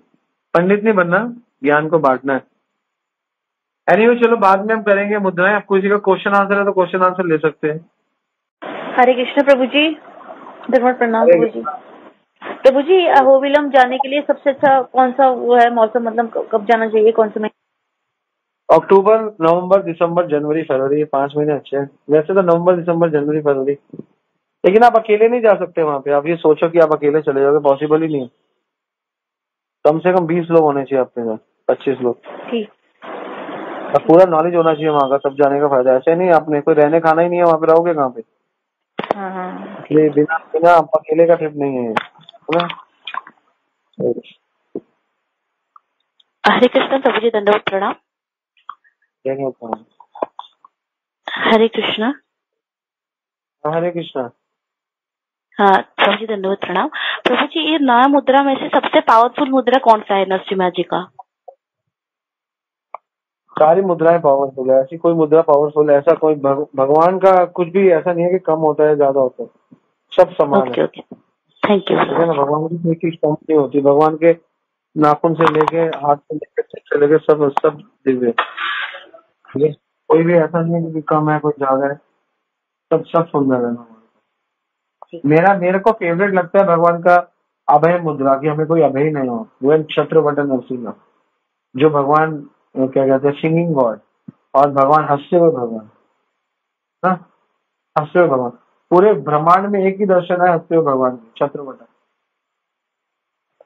प्रभु जी और एक क्वेश्चन है, प्रभु जी और एक क्वेश्चन है कि हमारे अहंकार को कम करने के लिए ऐसे कुछ मंत्र है कि नरसिंहा मंत्र या कुछ है कि हमारा अहंकार हो या गुस्सा हो उसको कम करने के लिए? हाँ, आपके गुस्से को कम करने के लिए, अहंकार को कम करने के लिए एक मंत्र है, लेकिन उसको सिंसियर होके लो। वो है हरे कृष्णा कृष्णा कृष्णा हरे हरे, हरे राम राम राम हरे हरे। ये एक मंत्र है, जिसको आप ढंग से लो, सुंदर होके लो, किसी के अंडर रह के लो, और आपका ये गुस्सा कम होगा। गीता पढ़ो, भागवत पढ़ो, इनसे कम होगा, और नरसिंह आरती करने से कम होगा। ठीक है ना? ये चीजें आपको याद, चैतन्य महाप्रभु के मिशन में प्रचार करने से सब कुछ कम हो जाएगा। ठीक है? हरे कृष्णा, दंडवत प्रणाम प्रभु जी। दंडवत प्रणाम। प्रभु जी मुझे एक वो क्वेश्चन पूछना था कि जैसे गीता में 2.24 में सोल के एडजेक्टिव दिए हुए हैं अलग अलग, कि अनचेंजेबल है, एटर्नल है, अनब्रेकेबल है। तो प्रभु जी एक एडजेक्टिव दिया है कि अचल है, इमूवेबल। तो इसका क्या मतलब है? मतलब सोल का अचल होना क्या है? आप थोड़ा सा बताएंगे प्लीज। सोल ना हमेशा एक ही है, वो अलग नहीं है। अचल होने का मतलब है, जैसे हम चंचल है ना, चंचल का मतलब होता है हमारा मन चंचल है, लेकिन सोल चंचल की तरह नहीं है। सोल एटर्नल है, भगवान की है, तो चंचल नहीं है। सोल परफेक्टली ऑलराइट है, क्योंकि हम चंचल है, हमें लगता है कि सोल चंचल है, तो ये मतलब है। आत्मा चंचल नहीं है, ठीक है ना? आत्मा मतलब बिल्कुल भगवान की है वो। आप बिल्कुल भगवान के हो, कोई ऐसा नहीं है कि उसमें चंचलता है, जैसे मन में चंचलता है, मन में वेरिएंट है। आत्मा भगवान की है, और भगवान की सेवा ही उसका सबसे बड़ा सुख है। ठीक है ना? तो वो यहाँ पे उसकी बात कर रहे हैं। ठीक है, शाश्वत को भी शाश्वत समझ सकते हैं इसको दूसरे शब्द में। ठीक है? हरे कृष्णा प्रभु जी, दंडवत प्रणाम। मेरा एक क्वेश्चन था, थोड़ा टॉपिक से हटके है, तो पूछूं मैं? पूछो। हाँ प्रभु जी, जैसे हम लोग भोग लगाते हैं तो वो सारा हम मिला देते हैं, जो पूरा खाना होता है उसमें हम मिला देते हैं। और जैसे क्या होता है, खाना बच जाता है, तो प्रभु जी यहाँ अगल बगल तो मुझे कोई गाय वगैरह नहीं दिखती है, तो मैं कचड़े में डाल देती हूँ।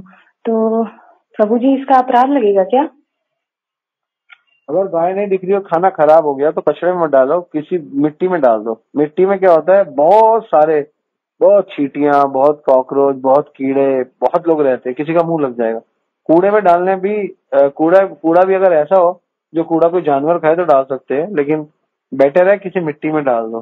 अगर खाना प्रसाद आपका थोड़ा सा ज्यादा हो गया, मिट्टी में डाल दो। तो अलग पॉलिथीन में उसको करके फिर अलग वहीं अलग डाल दो, पॉलिथीन से निकाल के मिट्टी में डाल दो। क्योंकि मैं बताऊं, सब मिट्टी में इतना गुण है, मिट्टी हर चीज खाद बनाती है। मिट्टी में लोग हड्डियां भी डालते हैं ना, मिट्टी हड्डी को भी खाद बना देती है। तो खाने खराब को तो छोड़ो, मिट्टी में गुण है, ये मिट्टी का गुण है। मिट्टी हर चीज को अपने जैसा बना देती है। जी प्रभु जी, आपका शरीर है, वो मिट्टी में मिल जाए, वो भी मिट्टी बन जाता है। समझ गए? तो मिट्टी सबको मिट्टी बना देती है। तो चाहे सड़ा हुआ खाना हो, चाहे मल हो, चाहे कुछ भी मिट्टी, मल भी मिट्टी में डालोगे तो खाद बन जाएगी। तो मिट्टी में इतना गुण है ना, मिट्टी इतनी गुणवर्धन है कि कुछ भी डाल दो उसमें। मिट्टी में लोग पेशाब कर देते हैं, फिर थोड़ी देर में क्या क्या होता है, ऊपर से धूप आती है, मिट्टी के सारे उस अवगुण को ले जाती है, मिट्टी फिर पवित्र हो जाती है। और पेशाब के जो कण होते हैं वो मिट्टी के लिए हेल्पफुल हो जाते हैं बाद में। और उसी प्रकार जो हमारा मल है वो मिट्टी में डाल दो, गंदगी अपने आप सूर्य देव हटा देंगे, लेकिन जो उस मल में से भी कुछ गुण है वो मिट्टी में। आप देखो, हम लोग जो खाना खाते हैं मल का ही तो खाना खाते हैं। पहले जमाने में क्या होता था, लोग मल इकट्ठी करते थे घरों में, अब तो नहीं करते, तो खाद हो गई। मल को क्या करते थे, घरों में इकट्ठा करा जाता था, फिर उस मल को एक थैले में भरा जाता था, फिर उस कोई लोग काम करते थे, थैले में भरने वाले लोग होते थे, गांव देहात में आज भी होता होगा पता नहीं। फिर उस मल को क्या किया जाता था, कहाँ पे फेंका जाता था, उस मल को मिट्टी में डाल दिया जाता था, फिर उसके अंदर पौधा बीज लगाए, फिर पौधा उगता था, फिर हम खाते थे, मल से ही खाते थे। जो मल है मल से ही खाते थे, फिर खा के फिर मल बनाते थे। समझो, आप अगर देखो तो ये साइंस है। हमारा मल भी बेकार नहीं है, कृष्णा, इस जगत में कुछ बेकार नहीं, लेकिन अब सब कुछ बेकार है क्योंकि हम लोग शहरों में रहते हैं, मल मिट्टी से बहुत दूर हो गया, तो खेती है नहीं, तो इसलिए मल को कहाँ राइट ऑफ करे, मल नालों में जाता है, फिर नालों में भी तो मिट्टी नहीं है, तो फिर वो नालों के साथ पानी के साथ मिल जाता है तो गंदा कर देता है। तो मल का स्थान पानी नहीं है, मल का स्थान मिट्टी है, इसलिए तो इसलिए मल भी गलत नहीं है अगर तो इसका नहीं। प्रभु जी ये बताइए कि जो 12 घंटा ड्यूटी करता है तो उसको मतलब ऐसी क्या चीज करनी चाहिए कि हाँ ठीक है आप इतना कर लो, इनफ है, जो 12 घंटे की ड्यूटी करता है प्रभु जी, उसके लिए कोई 12 घंटे ड्यूटी करके कमाता कितना है, ये बहुत इंपॉर्टेंट है। 12 घंटे ड्यूटी करते कमाता कितना है, वो भी तो एक उसका ROI निकालना चाहिए ना। रोज 12 घंटे ड्यूटी कर रहा है, 1-2 घंटे 2 घंटे 14 घंटे लगा हुआ, कमा कितना रहा है। अगर 10,000 रुपये कमा रहा है तो बेकार है, क्यों करता है। अगर 12 घंटे कमा रहा है 2-3 लाख 4 लाख तो ठीक है, सेवा में लगा है। कुछ कमा ही नहीं रहा, 12 घंटे कर रहा है, तो यूटिलिटी इज द प्रिंसिपल, बुद्धि लगाए।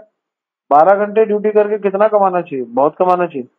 अगर मैं 12 घंटे ड्यूटी कर लूँ मैं तो 10 लाख रुपए कमा लूंगा, तो 12 घंटे ड्यूटी क्यों करे कोई। 6-7 घंटे से ज्यादा क्या जरूरत है ड्यूटी करने की। 12 घंटे ड्यूटी करके 12 लाख कमा रहे हो तो 6 लाख भगवान की सेवा में लगा, कोई दिक्कत नहीं है। 12 घंटे ड्यूटी करके 50,000 कमा रहे हो तो ऐसी कैसे काम क्यों कर रहा है कोई। 6 घंटे का क्या कोई ऑप्शन नहीं है, फिर उसके बाद ऑप्शन नहीं है तो फिर वो जो पैसा कमा रहा है उसका 10 से 15% सेवा में लगा है। जी प्रभु जी, हम लोगों को क्या करना चाहिए, हम लोगों को बुद्धि बढ़ानी चाहिए। एक लड़की का मुझे फोन आया, प्रभु जी मैं ये कर रही हूँ, मुझे ये मिल रहा है 12,000। मैंने बोला 15,000 मिल रहा है मेरी एक ड्यूटी। मैंने उसको बोला कोई बात नहीं, अभी तो फ्रेशर है, कोई बात नहीं तू कर ले, लेकिन माइंड में रख के चल कि मैं कर तो रही हूँ लेकिन मैं बड़ा करना चाहती हूँ। माइंड में हम लोग ना सेटल हो जाते हैं, क्या दिमाग है हम लोगों का मैं आपको बताता हूँ। हम नौकरी कर लेते हैं, ठीक है ना, हमारी बड़ी नौकरी, हम सेटल हो जाएंगे, 50,000 हो जाएगी सैलरी, लाख हो जाएगी, 20-20 घंटे लगाएंगे। अरे भैया शूद्र बुद्धि है। 12-15 घंटे काम कर रहे हो तो कमाओ 20-25 लाख रुपए महीना, तब तो इतनी मेहनत करने का फायदा है। 10-10 12-12 घंटे काम करते हो और कमाते हो 10-20-50,000, क्या फायदा। तो इसमें दिमाग घुमाओ कि कैसे कर सकते हैं। कृष्णा आप तो सबको बुद्धि देते, कृष्णा दे देंगे। तो ये एक विचारधारा के ऊपर काम होता है। हम लोगों की जो विचारधारा है छोटी है, क्योंकि हम उसी परवरिश में बड़े हुए हैं। बड़ा सोचना चाहिए। गुरु महाराज बोलते हैं थिंक बिग। अगर नहीं हो पा रहा, आपके अंदर इतने गुण नहीं है, हमारे अंदर उतनी क्वालिफिकेशन नहीं है, तो कोई बात नहीं, धंधा कर लो भाई, सामान इधर से लाके उधर बेच लो, उसमें भी बंदा बहुत कमा लेता है, ऐसी दिक्कत नहीं है। बस ठीक है, हम लोग रिस्क भी नहीं लेना चाहते, बहुत फैक्टर्स है, इसलिए 12, 13, 14, 15 घंटे करने का इतना काम गधों की तरह करना ही नहीं चाहिए। अगर कर रहे हो मजबूरी है, फंस गए हो, क्या करे अब, ना क्वालिफिकेशन है और स्त्री की बॉडी स्त्री की है तो इतना मेहनत भी नहीं कर सकती, और तो अपनी कमाई का 10% भगवान की सेवा में जेन्युइनली लगाओ, और जो बाकी समय है 1-2 घंटे माला करो, 1-2 घंटे रीडिंग करो, और 12 घंटे जो जॉब कर रहे हो उसमें भी अगर बीच में गोची मिल जाए तो 1 आधा घंटा माला कर लो, ठीक है ना, उसमें भी गोची मिल जाए, आधा घंटा श्रवण कर लो। अगर बहुत स्ट्रिक्ट जॉब है तब अलग बात है, ठीक है, तो ऐसा दिमाग लगाना पड़ेगा। लेकिन इतना काम नहीं करना है। 12 घंटे ड्यूटी का मतलब 15 घंटे लगना, 1-2 घंटे की ट्रैवलिंग भी होती है, बहुत डिफिकल्ट है। ठीक है, तो इसलिए 12-14 घंटे की duty is too much. I will never suggest people to do that much of work, because हमारा स्पिरिचुअल टाइम तो खत्म ही हो जाएगा, और इतना करने के बाद स्ट्रेंथ कहाँ रह जाएगी बॉडी में कुछ करने की। इसमें मिनिमम करो मटेरियल और मैक्सिमम आउटपुट निकालो। तो ये एक फंडा बनाओ, मिनिमम क्या कहते हैं, बुद्धि लगा के मैक्सिमम निकालो, ये पॉइंट है। और धन, आप एक चीज समझ लो, परिणाम क्या कहते हैं, काम कोई छोटा बड़ा नहीं होता, उसका परिणाम छोटा बड़ा होता है। तो कई लोग, मैं एक ऐसे व्यक्ति को जानता हूँ जो चाय का काम करता है और रोज का 1 लाख रुपया कमाता है, कम से कम, तो ज्यादा ही कमाता होगा, गुड़गांव में NIIT बिल्डिंग के बाहर बैठा है, उसके 10 चाय के खोखे हैं। मैंने उनको कुछ ग्लास दिया था, एडवर्टीजमेंट का कुछ काम था हमारा, और 4-5 साल पहले। आई वाज सरप्राइज टू सी, मेरे को तो हैरान हो गया, उसके पास तो 1500 नौकर काम कर रहे हैं और वो इतना जबरदस्त काम कर रहा है, वो 1 लाख रुपए कमा रहा है, 30 लाख रुपए चाय वाला कमा रहा है। तो ऐसी नौकरी का क्या फायदा, मल्टीनेशनल में पढ़ के भी 50-60 हजार मिल रहे हैं, उससे अच्छा तो चाय वाला 30 लाख रुपए महीना कमा रहा है। तो ये सब आपको दिमाग लगाना पड़ेगा। इसे यूटिलिटी इज प्रिंसिपल। इसलिए हम लोगों के लिए दिमाग होना चाहिए कि हम कर क्यों रहे हैं, नौकरी क्यों कर रहे हैं और बिजनेस क्यों कर रहे हैं। Because of money, because of पैसा, बिकॉज ऑफ लक्ष्मी, ये हमारा माइंड होना चाहिए। तो इसलिए सोचो बड़ा कि मैंने बड़ा करना है यार। सोचोगे ही नहीं ना, ये बस लोग सेटल हो जाते हैं। 25 मेरी ना 40 हजार की नौकरी लग जाए, सेटल हो जाए। क्यों 40 हजार की नौकरी लग जाए भाई? 4 लाख की क्यों ना लगे, या 40 लाख की क्यों ना लगे? सोचो बड़ा। जब डिवोटी बन जाओगे ना और सही तरीके से दिखने लगेगा, तो आपको लगेगा पैसा कमाना is not a big deal actually, क्योंकि आपके पास इतना दिमाग है। जो गीता भागवत पढ़ते हैं, बहुत दिमाग आ जाता है उसमें, बहुत दिमाग। वो नहीं करता, वो अलग बात है, क्योंकि उसको उसके पास टाइम नहीं है, लेकिन दिमाग बहुत आ जाता है, बहुत दिमाग आ जाता है। ही कैन डू एनीथिंग, कुछ भी कर सकता है। मैं केवल और केवल महीने के 2 घंटा काम 3 घंटा काम करता हूँ पूरे महीने का। मेरे ख्याल से पूरे महीने का 3 या 5 घंटा, पूरे महीने का। रोज का लगाओ 15 मिनट, तो मैं ही 1.5-2 लाख रुपए कमा लेता हूँ। इसलिए आप लोगों को थोड़ा सेटल होना पड़ेगा। दिमाग सारा गेम होता है। जब आप आध्यात्मिक हो जाओगे तो फिर आपको समझ में आने लग जाएगा। तो इसलिए आप ध्यान से करो इसको, और कम से कम यूटिलिटी में मैक्सिमम आउटपुट निकालो। अब तो खैर ये भी नहीं कर पा रहा, लेकिन जब करता था तो बता रहा हूँ, तो ऐसा करता था। अब तो 5 मिनट भी नहीं निकाल पाता। अभी तो कुछ काम वाम हम कर नहीं पा रहे, लेकिन ठीक है, करेंगे आगे जो भगवान कराएंगे। लेकिन मैं आपको बता रहा हूँ, 1-1.5 लाख रुपया तो इजिली इंसान कमा सकता है, जिसके पास लिंक है, जिसके पास बिजनेस है, जिसके पास व्यापार है। लेकिन समय भी होना चाहिए, समय ही नहीं है। समय प्रचार, कल भी 3 प्रोग्राम है ना। कल सुबह प्रोग्राम है कपिध्वज के यहाँ, फिर गीता का क्लास है, फिर उसके बाद सेंटर में क्लास है, फिर बीच में एक और छोटी सी क्लास है। 4 प्रोग्राम है, 15 मिनट भी नहीं निकल पाएंगे। इसलिए, और थोड़ा मार्केट टाइट चल रहा है बिल्कुल अभी कोरोना के बाद, तो आपको पता ही है। इसलिए फिर भी मैं आप लोगों को सजेस्ट करूंगा, इतना 12-12, 14-14, 15 घंटे का ड्यूटी मत करो भैया। क्यों इतना भौतिकता में पड़े हो? महाराज तो बहुत मना करते हैं। लेकिन हाँ, अगर आप लोगों को मजबूरी है तो 10% निकालो और इंटेलिजेंटली उस ड्यूटी में से भी थोड़ा बहुत गोची करके भक्ति कर लो। माला तो एटलीस्ट, माला तो ये 10 घंटों में पूरी कर लो। बाकी घंटा, क्योंकि फिर काम भी कर पाओगे, बाकी घंटा पढ़ लो, लिख लो, थोड़ा शास्त्र जान लो ना। ज्यादा जरूरत नहीं है मेहनत करने की। ठीक है, दिस इज माई ओपिनियन। किसी की और की दूसरी ओपिनियन हो सकती है। This is my own opinion. ठीक है, हरे कृष्णा। ठीक है प्रभु जी, हरे कृष्णा, धन्यवाद प्रणाम। आवेश प्रभु कह रहे हैं कि आप घर में फ्रेम लगा सकते हो। हाँ, फ्रेम लगा सकते हो। उर्ग नरसिंहा का घर में फ्रेम लगा सकते हो, डोंट वरी। ठीक है, उनकी सेवा नहीं है ना, फ्रेम लगा सकते हो। ठीक है, और कोई प्रश्न है क्या? हरे कृष्णा प्रभु जी। प्रभु जी, मेरा ना कोई नियम नहीं बन पाता। प्रभु जी, मेरे को ना हेल्थ इश्यूज की वजह से ना कोई ना नियम नहीं बन पाता। मैं सोचती तो हूँ बहुत भक्ति करूँ, बहुत माला करूंगी, कल से वो करूंगी, लेकिन कोई भी ना नियम नहीं बन पाता है मेरा। टूट जाते हैं नियम। नियम तो आपको खुद बनाना पड़ेगा ना। नहीं बन पाता, इसमें हम क्या कर सकते हैं?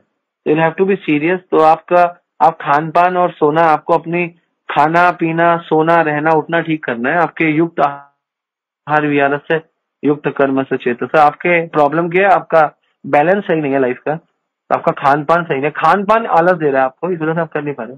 आप सही खाओ, कम मसाला खाओ, चाट पकौड़ी कम खाओ, भगवान को ऑफर किया वो ज्यादा खाओ, और टाइम पे सो जाओ, और थोड़ा बहुत पढ़ो, तो आपसे हो जाएगा। जो हमारा आलस्य है ना, ये बहुत खतरनाक है। जो ज्यादा चटपटा तीखा, वो आलसी होता है, आलसी। पहले जब हम भक्ति में नहीं थे, मेरे को मिर्चें पता नहीं चलती थी।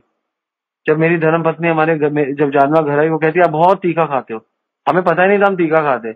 और अब मुझसे तीखा खाया ही नहीं जाता, अगर कोई चुटकी भर भी मिर्चें डाल दे हमसे खाया ही नहीं जाता। अभी हम ट्रिप में गए तो हमें भोपाल से प्रसाद मिला, आप यकीन करो वो प्रसाद में इतनी मिर्ची थी, हमसे खाया ही नहीं गया, मुझसे तो खाया ही नहीं गया। हमने दही के साथ रोटी खाई, और जो एक बार सब्जी ली वो ले ली। इतना बुरा हाल है, खाया नहीं जाता तीखा। तीखा खाओगे आलसी हो जाओगे, मिर्चे मसाले खाओगे आलसी हो जाओगे। कम खाओ, सादा खाओ।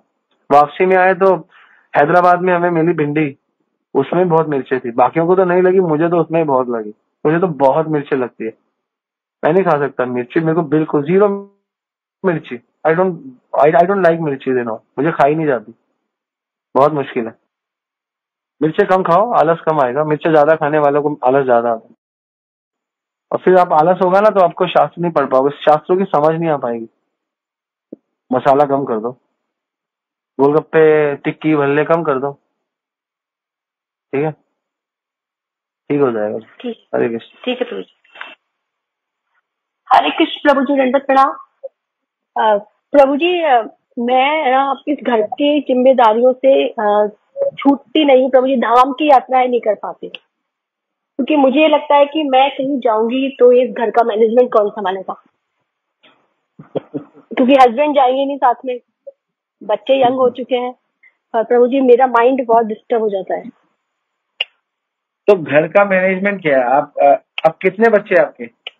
मेरे 2 बेटे हैं, एक 24 साल का है, एक 18 साल का है, एक हॉस्टल में पढ़ता है, एक बिजनेस कर रहा है। तो बेटों को कहो भैया तो जाना है 3 दिन का टूर जाके रहोगी, और अब चिंता मत करो, बेटों को भूख लगी खुद खा लेंगे, बाजार से खा लेंगे कहीं और। नहीं, मैनेजमेंट यहाँ काम करने वाले मेड वेड तो सब है प्रभु जी। एक प्रभु जी मैं खाना खुद नहीं बनाती हूँ, हाँ पूरा उसमें रखती हूँ, पूरा अटेंशन रखती हूँ उसके अंदर, कैसे बन रहा है क्या बन रहा है। तो प्रभु जी क्या, क्योंकि मुझे नीज प्रॉब्लम है। अच्छा। तो प्रभु जी क्या गलत है, मैं अपने हाथ से खाना नहीं बनाती? तो खाना कौन बनाता है फिर? मेड बनाती है प्रभु जी, बहुत साफ सुथरी अच्छी मेड है। अच्छा, तो खाना अगर आपको प्रॉब्लम है तो कोई बात नहीं, जब मेड बना रही हो तो उस हॉल के अंदर महामंत्र लगाते रहो, प्रभुपाद का महामंत्र चलने दो, ठीक है, पहली चीज। और हो सके तो कुछ आरतियां चलती रहे, अगर आप नहीं बना रहे तो, ठीक है ना। एक छोटा सा, आप कहाँ रहते हो? क्यों प्रभु जी? आप कहाँ रहते हो? मैं जयपुर, राजस्थान। अच्छा, जयपुर रहते हो, तो गोकुलानंद के एरिया में। वंडरफुल। हाँ जी, हाँ, मैं मिल चुकी हूँ प्रभु जी से। हाँ, मैं प्रभु जी से मिल चुकी हूँ प्रभु जी से। तो ठीक है, तो वो आपको एक गोकुलानंद इनको एक हरे कृष्णा महामंत्र का म्यूजिक टेप दे देना, वो चलता रहे आपके किचन में जब वो खाना बना रही है। तो this is alternative actually, better है कि आप बनाओ, लेकिन आपकी नींद की प्रॉब्लम। हाँ प्रभु जी, मैं आ जाऊंगा। हाँ, 20 मिनट से ज्यादा खड़ी नहीं रह सकती हूँ मैं। हाथ लगा 5 मिनट एक बार करछी हिला दो। हाँ, वो सब मैं करती हूँ प्रभु जी, बस वही तो। आप एक और चीज कर सकते हो, देखो सब्जी में तीन आइटम बहुत जरूरी होती है, उससे कटवा लो जो काटने वाली है, ठीक है ना। धोने के समय आप चले जाओ, सब्जी को धो दो, और धोते समय, धोने के बाद जो कुकर में डालना है या उसमें डालना है, क्या कहते हैं, ये जो पति क्या कहते हैं उसे, फ्राई पैन हो गया या कुकर हो गया या कढ़ाई हो गई, डालना है वो आप डाल दो। उसके बाद उसको बोलो तुमने करना कर, डालने का और धोने का काम आप कर लो, इससे बहुत फर्क पड़ता है, क्योंकि डिलीवरेंस ढंग से होती है। उससे कटवा लो और दाल खुद दो, और जिस समय जितना हो सके उतना करो, और साथ में एक हरे कृष्णा महामंत्र का ऑडियो लगा के रखो, जिससे उसकी कॉन्शियसनेस बढ़े। और अगर उसकी गंदी कॉन्शियसनेस भी बना रही है तो महामंत्र चल के सारे खाने को शुद्ध कर देगा, ठीक है। हाँ जी प्रभु जी, बिल्कुल, थैंक यू सो। और प्रभु जी यात्राओं का क्या करूँ, मेरे माइंड को कैसे मैं बैलेंस करूँ? यात्रा जब आपको यात्रा जाना है तो 3-4 दिन के लिए अपने प्रभु को, अपने बेटे को बोल दो मेरे को जाना है, मेरे को अच्छा लगता है, मैं आध्यात्म से जुड़ना चाहती हूँ, मना नहीं करेंगे। और 3-4 दिन के लिए तो मेड बना ही देगी, ठीक है ना। महामंत्र चलता रहेगा, बनाती रहेगी, और वो बनाती रहेगी, आप चलो उसमें क्या। और प्रॉब्लम खाने की नहीं है, प्रॉब्लम ये है आपको उनकी चिंता है वो कैसे खाएंगे, कौन जी खिलाए। प्रभु जी, टेस्टी आ रहा है कि नहीं आ रहा, मैं समझ मेरा गया हाथ हूँ। नहीं लग रहा तो ये जो उसमें। आपकी जो प्रॉब्लम है, हाँ आपका हाथ नहीं लग रहा, वो कैसे खाएंगे, तो आप वहीं से चिंतन करो, अपना इतना चिंतन इतना स्ट्रांग करो। मेंढक है ना, मेंढक इतना स्ट्रांग चिंतन करता है कि दूर से अपने बच्चे को दृष्टि देता है और बच्चा यंग हो जाता है। बहुत शक्ति है उसकी दृष्टि में। तो आप वहीं से दूर से अपने बच्चों की तरफ ध्यान दो, और अगर आपकी आसक्ति है तो थोड़ी थोड़ी होती है माताओं की, और ये बड़ी स्वाभाविक भी है, मैं ये नहीं कहूंगा छोड़ दो, लेकिन हाँ हाँ आप जी दो प्रभु साथ में ये भी सोचो कि मैं एक तरीके से तो माता हूँ, लेकिन दूसरे तरीके से मैं भगवान का सनातन अंश हूँ, मैं आत्मा भी हूँ। तो जितना मैं माता पे फोकस हूँ उतना ही थोड़ा सा परसेंटेज आत्मा पे भी फोकस हो जाओ, अपनी रियल आइडेंटिटी पे भी फोकस हो जाओ। तो इससे आपको बहुत हेल्प मिलेगा, इससे आपको बहुत सपोर्ट मिलेगा। ठीक है जी प्रभु, थैंक यू सो मच। हरे कृष्णा, दंडवत प्रणाम। हरे कृष्णा प्रभु जी, दंडवत प्रणाम। प्रणाम। प्रभु जी मेरा एक क्वेश्चन है प्रभु जी कि जैसे मैं, मेरे प्रभु जी और बच्चे, हम लोग तो कृष्णा कॉन्शियस को फॉलो करते हैं और बिना अनियन गार्लिक का भी खाना खाते हैं। पहले तो मेरे फैमिली के बाकी मेंबर्स जो थे, जैसे सास ससुर और देवर, ये भी नहीं खाते थे, लेकिन आजकल क्या हो गया है कि ये लोग लाइक गुस्सा करने लग गए हैं। बस बोलते हैं कि हमें तो बिना लहसुन प्याज के सब्जी में टेस्ट नहीं आता है, हमारे डाला करो, और नहीं डालती हूँ तो वो खाना नहीं खाते हैं और ऐसे आधा अधूरा छोड़ देते हैं, गुस्सा शो करते हैं। लेकिन प्रभु जी मेरे से नहीं होता, क्योंकि मैं ठाकुर जी की सेवा भी करती हूँ और मुझे ठीक नहीं लगता। इवन मेरे को सामने भी रखा होता है तो मुझे बहुत बुरी स्मेल आती है। तो प्रभु जी मेरे को क्या करना चाहिए? आपको अपनी सास ससुर के लिए सुंदर सा खाना बनाना चाहिए, प्रसाद बनाना चाहिए। उनको बहुत ही पोलाइटली और हम्बली गले लग के, सास के मम्मी जी आपके लिए बनाए, उनको प्रेम दो। एक्चुअली खाना है ना, जो प्रसाद है ना, वो कोई भी चीज ना प्रेम के साथ दी जाए ना, जहर भी लोग एक्सेप्ट करते हैं। हमारा मूड क्या होता है, हम बना रहे हैं, हमको खाने नहीं दे रहे। फिजिकल अगर देखो मैं बता रहा हूँ, आप अगर किसी के साथ थोड़ा सा फिजिकल प्रेम करोगे ना, गले मिलोगे माताओं के साथ, जैसे आप माताओं सास के साथ, बड़ा खुश होगा। जैसे मैं कई बार बहुत शरारतें करता हूँ, मैं अपनी माँ से बड़ा लड़ता हूँ मजाक मजाक में, फिर मैं अपनी माँ से गले मिल लेता हूँ, अभी माँ को गोदी में उठाता हूँ, मजे करता हूँ अपनी मम्मी के साथ, बड़ी खुश हो जाती है। अंदर से मुझे गाली देती है, मुझे पता है गिराएगा ये करेगा, लेकिन अंदर से खुश होती है, मुझे पता है। तो ये जो जब तक आप अपने माँ के साथ प्रेम नहीं करोगे ना, फिजिकल और ये सब हरकतें आपको करनी पड़ेंगी। तो आप लोग, क्योंकि सास के साथ करना बहुत मुश्किल है, क्योंकि माँ के साथ तो हो जाता है लेकिन सास के साथ बहुत मुश्किल है। तो अगर ये स्त्री सास के साथ भी करना सीख जाए ना, उसका घर बन जाए, लेकिन ये हो नहीं पाता क्योंकि बहुत बहुत मुश्किल है। आई कैन अंडरस्टैंड, लेकिन मैं तो ऐसा हूँ, मैं तो अपने सास ससुर के साथ भी कर सकता हूँ, क्योंकि मेरा तो ऐसा स्वभाव है। ये स्वभाव की भी बात है, लेकिन अगर आप ऐसा स्वभाव बना लोगे तो ठीक है ना। मैं तो अपने सारे जो भी हमारे साथ है, जो मेरे साथ रहते हैं, मैं सबके साथ बहुत प्रेम से रहता हूँ। गुस्सा करता हूँ अलग बात है, लेकिन आपको एक अपना नेचर बनाना है कि आपको खुश रखना है सबको। सर्वेन सुखिनो भवन्तु। प्रॉब्लम खाना नहीं है, प्रॉब्लम क्या है कि एक तो बड़े हैं, बड़ों की उनको उनकी रिस्पेक्ट डाउन होती है जब उनको अपने हिसाब से बना के खिलाते हैं। उनके कुछ नियम है, उनको उनके कुछ टेस्ट है। अब उनके टेस्ट, आप किसी की जीवा को काटना चाहते हो, जीवा के टेस्ट, आप भक्ति पॉइंट ऑफ व्यू से मत सोचो। आप किसी के अपने सिद्धांत को, सही सिद्धांत, बेशक ठीक है आपका सिद्धांत है या कृष्ण का सिद्धांत है, उस सही सिद्धांत को प्रकट करना चाहते हो, ठीक है ना। लेकिन आपको पता है सही सिद्धांत को भी गलत तरीके से प्रेजेंट कर ही नहीं सकते हो। आप उनकी जीवा के टेस्ट को खत्म कर रहे हो, कितनी बड़ी बात है, ठीक है ना। जैसे मुझे बहुत कई चीजें बहुत पसंद है और कोई कहीं खत्म कर दो तो बड़ा मुश्किल है। उनकी जीवा के टेस्ट को खत्म करे तो उससे बड़ी चीज देनी पड़ेगी, उससे बड़ा है प्रेम। वो है प्रेम है, प्रसाद के अंदर जो भी कुछ बना रहे हो प्रेम से दो, गले मिलके दो अपनी सास को। वो हैरान हो जाए आपका ये रूप देख के, मैंने बनाया मम्मी देखो, मुझे ऐसा लगता है हम कृष्णा कॉन्शियस में है, मुझे ऐसा लगता है, लेकिन आप कहोगी तो मैं आपके लिए प्याज वाला बनाऊंगी, लेकिन मेरी इच्छा नहीं है बनाने की। इतना प्रेम दिखाओ, इतना प्रेम दिखाओ, ऑफिशियली दिखाओ, और इंटरनली होगा तो ऑफिशियली दिखेगा भी। तो फिर आपको प्रेम से वो आकर्षित हो जाएंगी, और फिर वो आप क्या खिलाओगे फर्क ही नहीं पड़ता। प्रेम में कोई नमक भी ज्यादा डाल दे, है ना। कल हमारे ब्रिजवासी गोपाल प्रभु ने चावल में दबा के नमक डाला, लेकिन वो इतना प्रेम से बनाते हैं, इतना प्रेम से बनाते हैं, हम फिर भी उनसे बनाते हैं और कहते हैं प्रभु आपका ये प्रेम वाला चावल, इसमें बहुत ज्यादा नमक भरा हुआ था। तो क्या हो गया, कभी कभी हो जाता है, ध्यान नहीं रहती चीजें, उसमें क्या, इसमें कोई फर्क नहीं पड़ता। तो प्रेम से कुछ भी खिलाओगे सब खा लेंगे। और अगर बिना प्रेम के कुछ भी खिलाओगे तो कोई नहीं खाएगा। तो प्रेम दो, सबको प्रेम ही चाहिए, सबको प्रेम से खिलाओ। बस सिर्फ सिर्फ प्यार लहसुन इतना इम्पोर्टेंट नहीं है, प्रेम बहुत इम्पोर्टेंट है। तो प्रभु शुद्ध जी ऐसा है ना, भक्त मैं तो वो जो कहते हैं, जो उनकी इच्छा होती है मैं सब बनाती हूँ, लेकिन उनको बस यही है कि उनको वही लहसुन प्याज चाहिए। और मेरे सास इतना नहीं करती, लेकिन जो देवर है, ससुर जी है, वो तो खाना ही नहीं खाते, मतलब आधा तो छोड़ देंगे आप। उनको प्याज वाला खिला दो। कोई लो आपके लिए अलग बना रही हूँ, आपकी खुशी के लिए बना दो, आपको क्या दिक्कत है? अलग से कढ़ाई ले लो, उसमें उनको बना दो। आप तो हाउस वाइफ हो या वर्किंग हो? प्रभु जी हाउस वाइफ। हाउस वाइफ या तो फिर हाउस में पूरी तरीके से वाइफ बन के रहो ना, थोड़ी ज्यादा मेहनत हो जाएगी, क्या दिक्कत है? बाहर तो मेहनत कर नहीं रहे हो, तो कोई दिक्कत नहीं, उनको खिला या कोई फर्क नहीं पड़ता। आप मत खाओ, आपके पति देव जो नहीं खा रहे नहीं खाए, बिगाड़ो मत किसी से, और भगवान से प्रार्थना करो, बीच बीच में प्रसाद भी खिला दो, बीच बीच में नहीं भी खिला दो, सेटिंग कर लो ना, क्या फर्क पड़ता है? कुछ फर्क नहीं पड़ता माता जी, इन चीजों से कोई दम नहीं है इनमें। प्याज लहसुन खाने वाले भी भक्त है, और कई लोग प्याज लहसुन नहीं खाते, वो भी भक्त नहीं है। भक्ति प्रेम का संबंध है, प्रेम बांटो। खाना वाना तो बहुत छोटी चीज है। प्रभात जी तो वहां पे अपने आलू छिलते थे, जहाँ पे वो अग्रवाल, क्या नाम था उसका, शैली अग्रवाल मटन छिलती थी।